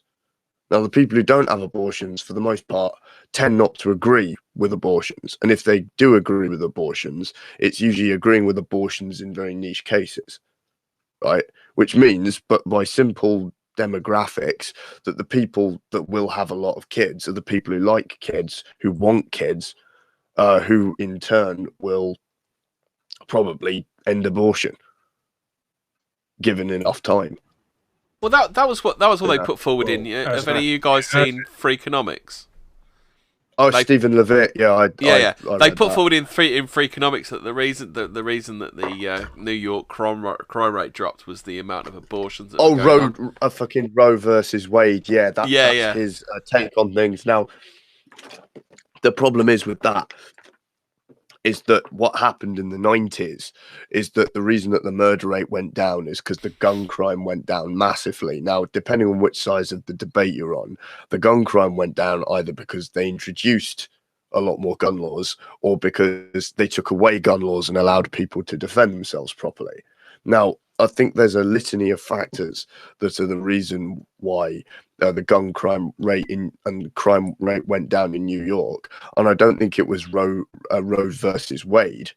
Yeah, that was going to be my next point. I'm not sure about the veracity of the claim. No, I don't think that claim's true at all. I think it has something far more to do with Mayor Giuliani, who was mayor of New York at that time. Apparently Giuliani wasn't the architect of that, was he? It was Bill Bratton was the real brain behind it. Giuliani. It was, but I'm just saying that Stephen Levitt was referring to New York in the 90s as evidence that abortion reduces crime because there's less wannabe criminals running around because their parents have bought them.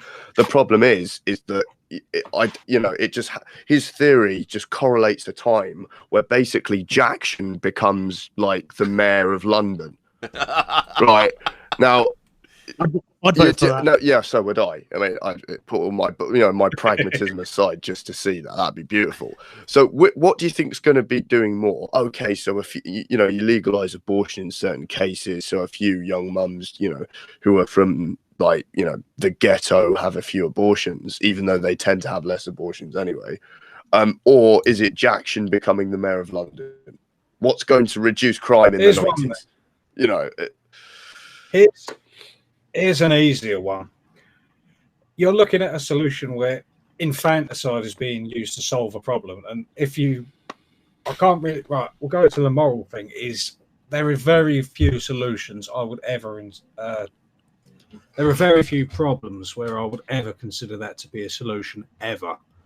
But the thing is, as well, is it seems that everyone just thinks abortion is the only option, is either carry to term and raise a kid or have an abortion, and that's not the case at all, because obviously there's things like adoption, where you can foster the kid out, and that's fine. A lot of people aren't going to do it because obviously it's biology, it's nature. You will bond with that kid the minute it's born. Some might not, and there is an option still of adoption.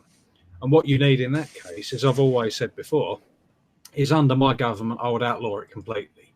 That's a fact. It's not happening at all unless it is the 0.001% case where it is actually safer to to terminate the pregnancy than carry it on. And that's so rare. One of the chief gynecologists come out and said, look, I've delivered thousands of babies and never have I had a scenario where terminating preterm was actually safer than delivering it. So that's a complete fucking myth. The whole sort of thing that there's going to be billions upon billions of women dying in childbirth. We're not the fucking third world. We can manage pregnancy. We can manage this kind of thing. But then what do you do with the unwanted kids? Well, if you're going to have a government, especially like mine, and you're going to undo the damage that's going to be done by years and years and years of indoctrination, like in our, even our primary schools is starting now. Like you're getting things about children writing about gay marriage and saying that they want how good it would be to marry their mate and horrendous shit like that. But the only way you're going to counter that is if the state, these children that aren't wanted, were to become wards of the state. And if you think of it like this, imagine children growing up in, let's say, academies where they're raised by the state. They're raised with the moral teaching of Catholicism. And essentially from that group of children, these thousands of children, you're essentially creating a different class because they're not going to be exposed to the same sort of, shit that's going to be in society. They're not going to be exposed to rampant fucking degeneracy. They're going to be taught the exact opposite. They're going to be taught that, loyalty to faith, loyalty to country. And eventually what you're going to do is breed a class where you're going to start selecting your heads of police, your military, your politicians from these. It's using them as a resource. As callous as it sounds, it's using them as a resource. But you're creating something. What would you do to weed out paedophilia in places like that? Because, it seems to be any state-run thing just gets infested with, like, paedophiles, doesn't it? Yeah, it would be. Amen. Yeah, it would be major vetting. And to me, I definitely agree with the biblical judgment for fucking noncery. I completely agree with the tie a millstone around their neck and chuck them in the ocean. So I think that would genuinely be a solid deterrent. And if there were nonces that, I'm not going to get into whether it's something they can help or not. Personally, I think it is. I think you're just completely fucked if you can find a child attractive. But I would say if there was a nonce that was, all right, okay, I don't want to diddle a kid and get hanged for it, voluntary chemical castration, pump them full of bromide. Make them report to a doctor once a month to be pumped full of bromide. They can't molest a kid if they can't get a fucking lob on, can they? That would work. Oh, and ban Werther's Originals, of course. But yeah.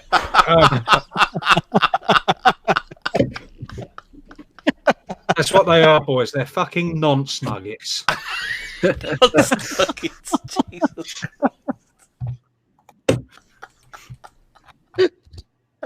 Yeah, ban the sale of nonce nuggets, chemically castrate the pedos, and any pedos that do, feel the urge to diddle a child, death. Punish them by death. Use the biblical justification. Funny thing I've heard on a stream. You'd be surprised that I think probably a lot of normies would agree with you on that point, wouldn't they? It is. This is, the sort of unifying factor is no one likes a nonce. Everyone hates a fucking nonce. We can all fucking pagan, okay, probably not Jewish. We can all agree that noncery is bad. Yeah, absolutely. Yeah, I mean, just on that though, I think that's going to be because we've got the trannies, we've got the gays, so I'd imagine that the kid loving is going to be the next thing. I'd say bestiality and noncery are neck and neck, aren't they? For the next one to pop out, aren't they? Mm. Saying that, I mean, everybody uses.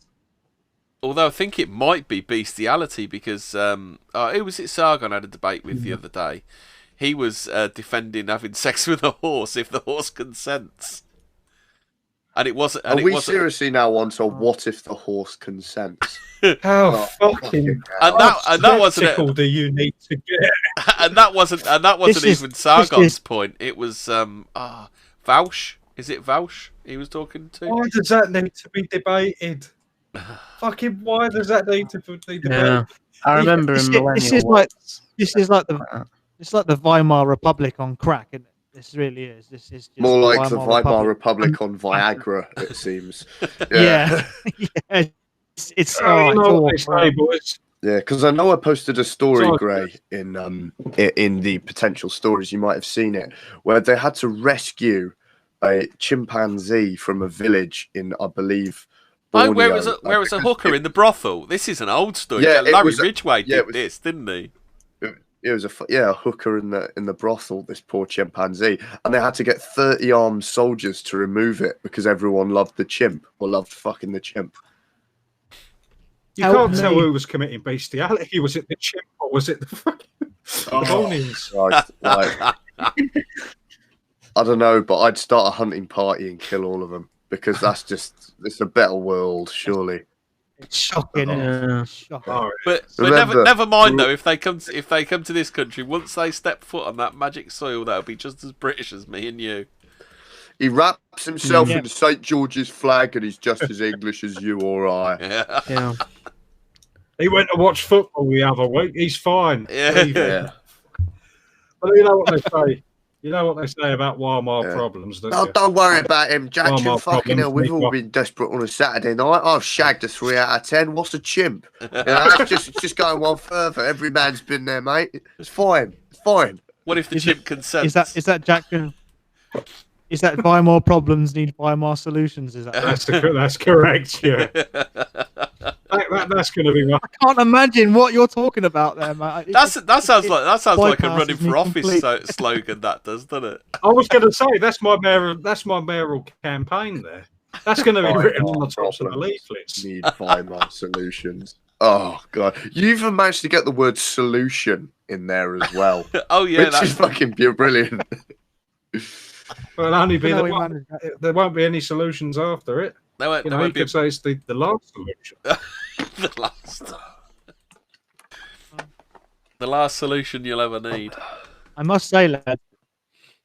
We've had 3 hours of pretty much quite high tier topics. It's been quite a. Do we want to finish? Do you want to finish off with some funny stories? I've got some. Go on quickly. We'll do a couple of minutes. We'll try and end on a light note. Where's that one I was looking for? It's usually the thoughts we laugh at. Where's that one? Some woman got. No, not that one. Where is it? I will start with this one. As the shopper left in tears after issue leaves her with £474 bill or something. Let's read this one. She looks like a beauty as well. She wasn't as good looking as that one that we had on the other week, but you got overcharged. Oh, she was a beauty. She was. With a missing KFC. Yeah. Right. Mum on universal credit, which means she's poor allegedly. Left in tears at Asda as a card issue leaves her without a £474 shop. So how can someone on universal credit? Oh, you will love this. Chantel Jones of Hayton Grove, Gypsyville. I'm not kidding you. Brilliant. You're making this up. Chantel Gypsyville, come on. You're making this up, man. Chantel Gypsyville. I'll put that she's from. This is in the Bristol Post. Oh, fuck off. No, this is. For fuck's sake. Has she got a big gold ring through her nose? Did she go to the shops on a wagon? I've just put the story in the side chat if you want to have a look at her. Oh, Jesus Christ. I mean, is her kid just called Bike Thief? Come here, Bike Thief. Come here, we're going to Macca's. Come on, Bike Thief. Come on. Don't want to go in Asda, get you £400 worth of chicken nuggets. Fucking 470. How do you spend 474 quid on a weekly shop in Asda? Yeah, in Asda of all fucking places. Like, I mean, what's your weekly shop? I mean, what is she buying? Like, you know, up brand washing powder or something? Like, she said, speaking to our sister paper Whole Life, she's a mother. She's a single mother of 4, by the way. The 38-year-old said, I felt so embarrassed. I felt the whole world was looking at me and I had to show some woman my online bank statement. If I was going to be a shoplifter, I'd go to Harvey Nichols or somewhere like that. No, Asda. I don't know why that came out Cockney. I don't know when she's in Hull. I've had my card declined in Greg's before. That was... Oh. And I don't... And the thing is I don't know... the worst thing is, I would rather them have just said the fuck off. But I did. I literally showed it up. I've just been paid, mate, and I showed it. So I got the Gregs for free, and there were people looking at me with a sort of look of oh pity. no, you piked Gregs. Yeah, have you just fucking piked up Gregs? But no, it was just something to do with my card. Yeah, I got 3 Gregs out of it, so I'm not too proud to accept that. This is why I always pay cash, mate, so I don't know the pain. So they can't trace you, so the Greg's government can't trace you. Shh, not on live stream. Later. They'll be sending the Greg's death squads around, yeah? The next one I wanted to do, some woman wobbling on about diversity got laughed at. There you go, there's that one in there. Where is it? Thing's not coming up. Hurry up. I think I saw the story that Flash put on Twitter about that woman who got upset because Mr. Clever was mansplaining. One of the Mr. Men was mansplaining. Oh yeah, shit! I didn't manage to find that story. Yeah, carry on. Yeah, was it Mr. Clever? Was it?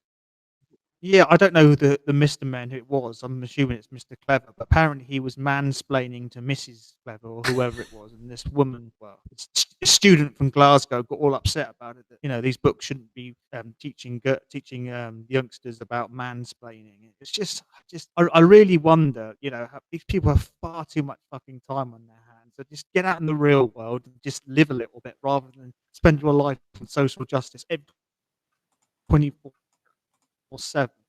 I don't know about that. I think it's good that they learn about mansplaining. Look, love, if you weren't such a dumb cunt ruled by your emotions, we wouldn't have to explain it to you. I mean, for fuck's sake. This is the Mr. Men books we're talking about. I mean, can you imagine getting your knickers in a twist over the Mr. Men? No, what they're exactly getting into their knickers. With respect, mate, a lot of our people are like, "Oh, yeah, it's fucking ridiculous." No, it's not actually. They know exactly what they're doing because they want kids to be indoctrinated by this when they're young. Yeah, and that's what I'm saying. Just go away. I want this woman to go away. It'll be Mr. It's just It'll be Mr. Tickle promotes rape culture next time.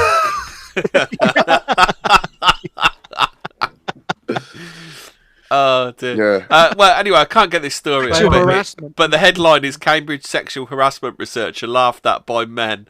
Danielle Bradford, 21, was humiliated during a Council for British Archaeology awards event. Good.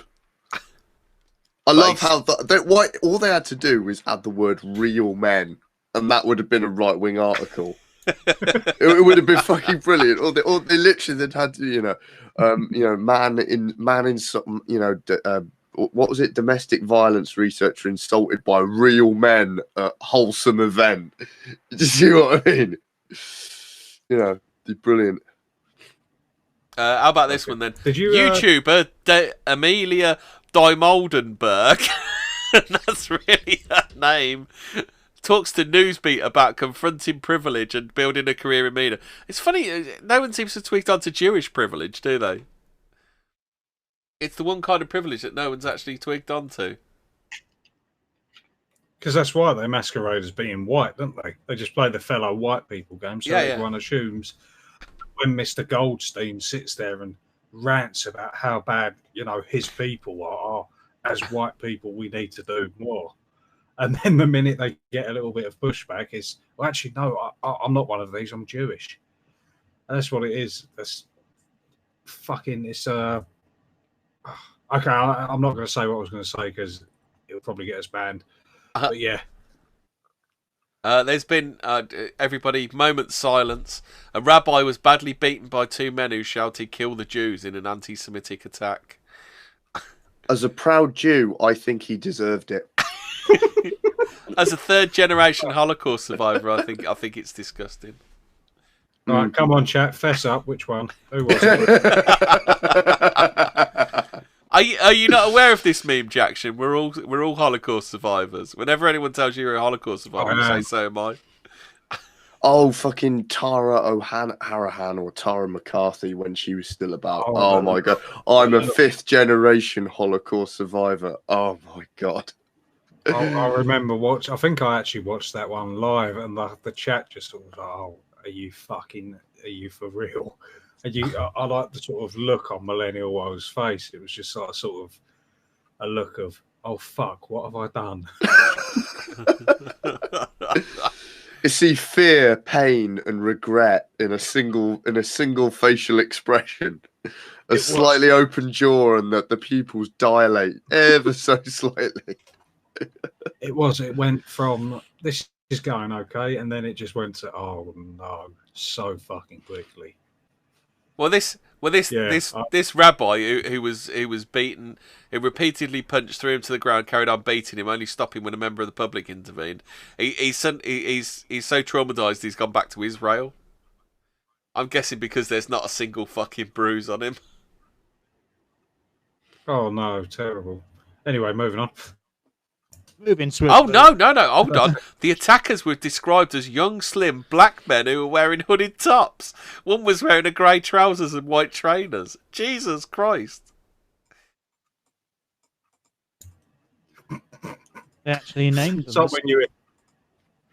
It's like when you hear about a farmer being killed by one of the cows he was meant to slaughter.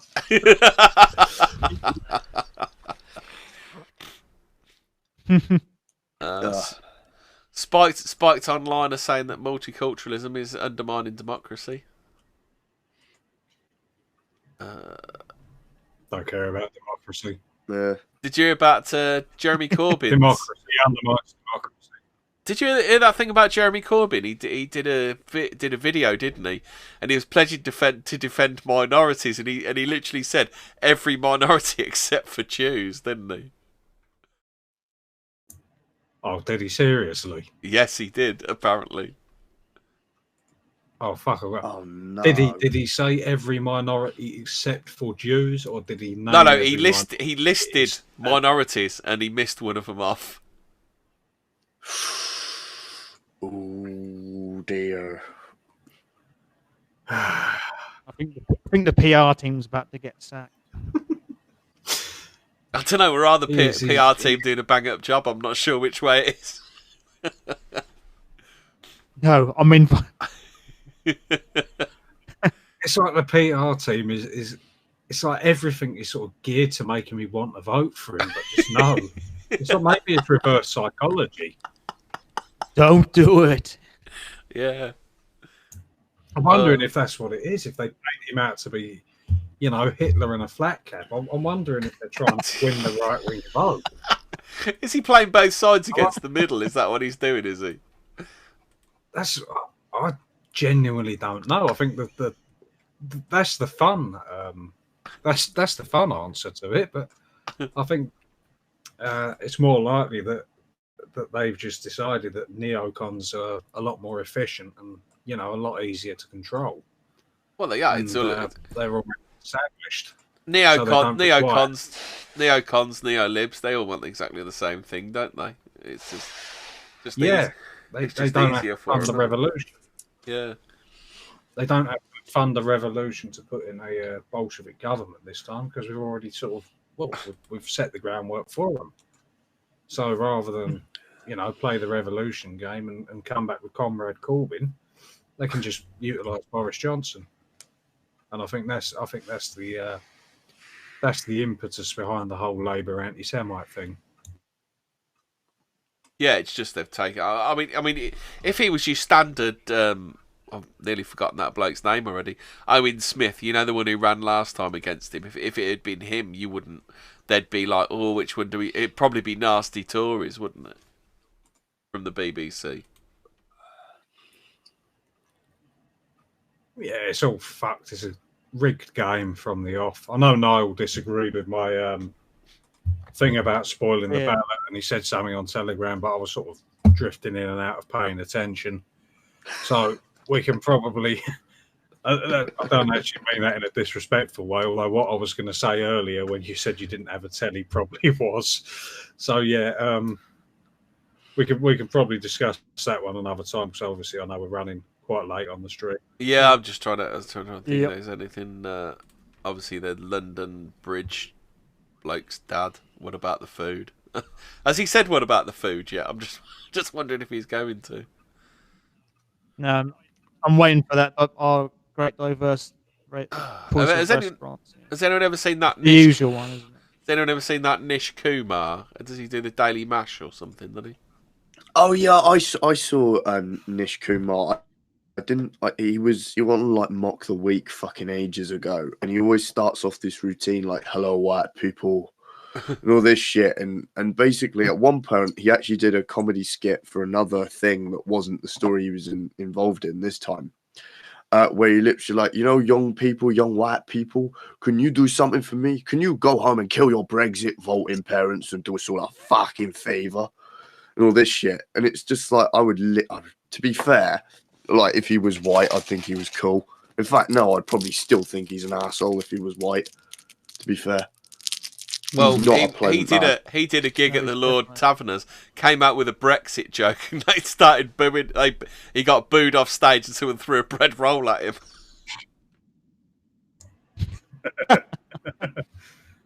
Yeah, the quote from Nish. Whoever came to hand, they've lobbed it. Yeah, the quote from Nish is, "I want you white people in the audience to do something for me. I want you to go home and kill your racist Brexit voting parents." And he said that in Shoreditch Town Hall. Is there any white people in the audience? Yeah, I think people were. I can imagine it's only white people that go and see him because he's not very funny, I should imagine. It's been gentrified a bit, Shoreditch, hasn't it? Yeah, I think it is now. They had all them pop-up shops and like multicoloured fucking tower blocks and shit going on. There's because there's another comedian that's quite big as well. He's a Muslim one. I forget his name, but he's always on Mock the Week. But he's from the same town as me, and I had to sit there once, like a business awards evening, and this was like last year, and he was still making BNP jokes, and it's like they've been dead for about 20 years, mate. So yeah. Jesus, how fucking lazy. And they keep shoving that Ramesh Ranganathan on you, don't they? I seem to be shoving him in everything at the moment, don't they? Sorry, literally have no idea who's any of these people are. Yeah, he's Nish Kumar. He's You're been not on missing anything. Yeah, he's been on Mock the Week. He's that the Bacon Sarnie with the weird art with the lazy eye. Mate, I haven't watched Mock the Week since I was like 14 or something. It's been like a decade since I've seen it. I know why they're still making BNP jokes. I just worked it out. It's so that anyone who watches it live on Dave thinks it's current. Hey. Oh dear. I did have Madeleine Kay's new song to play. Does anybody want to listen to it? Do I? Are you sure? Hold on a sec. You may hear yourselves back, but... Oh, hang on, I know this. Is this the EU Supergirl tart? Yes. Oh, God, no. Can I slip my wrists instead? No. I see mute, I don't see death. Can I just get Jackson to stamp on my neck? Is that a preferable option? Yeah. So. It is just pierce your eardrums, mate. It'd be a lot. Yeah, she's fucking awful, isn't she? I think you might be saved from it because I can't remember how to fucking patch this through for you lads. I'll tell you what, just copy and paste the link in. Can you hear it? So no, I can't hear anything. I don't know if anyone else can. I can hear failed playback. Check your IOs. Did you hear any of that? Nah. No. Leave it, mate. It doesn't matter. You're all right. We'll do it next week. Yeah, I'll try and fucking figure it out. Yeah, we've got a special guest on. Yeah. But yeah, this has been quite a calm evening. It's been half decent. No, you haven't upset anybody. You haven't upset the chat. I'm worried, mate. I'm extremely worried. Yeah, I mean, it's been really weird. That's because I haven't been reading the chat. Yeah, I mean, I keep it open when we're doing this, and I know that God's Own Prototype and a few other recognisable faces are in the chat. Ian A is also in the chat. How you doing, mate? I see him still watch here, isn't he? Yeah, he's with a few accounts and a few other people. If I'm honest, we're going to flick through some chat, see if there's anything worth. They're mostly people just commenting about the various things that we've said. I mean, yeah. Right, so. Oh yeah, we should. Actually, we've done 3 hours. We've nearly done 3 hours and 10 minutes. I think it's time to. Yeah. Time to Niall, you say goodbye. Niall and Jackson, pluck yourself. Alberto, a shooter contact. No worries, boys. Yeah. Yeah, thanks for coming on, lads. It's been a really good discussion. Yeah, I know. You've been after getting on a fucking stream with me for ages. We've done it. I know. Yeah, it's been a good one. I need one. See, I like the arguing ones. That's what I need. I need bruises. Yeah, I said earlier on. I said to Hemi on Twitter. I said to him, "You've got to get Niall and Brutus on the show," and he didn't. Look, tell you what, Niall. I'll tell you what I'll do is if at one point you can persuade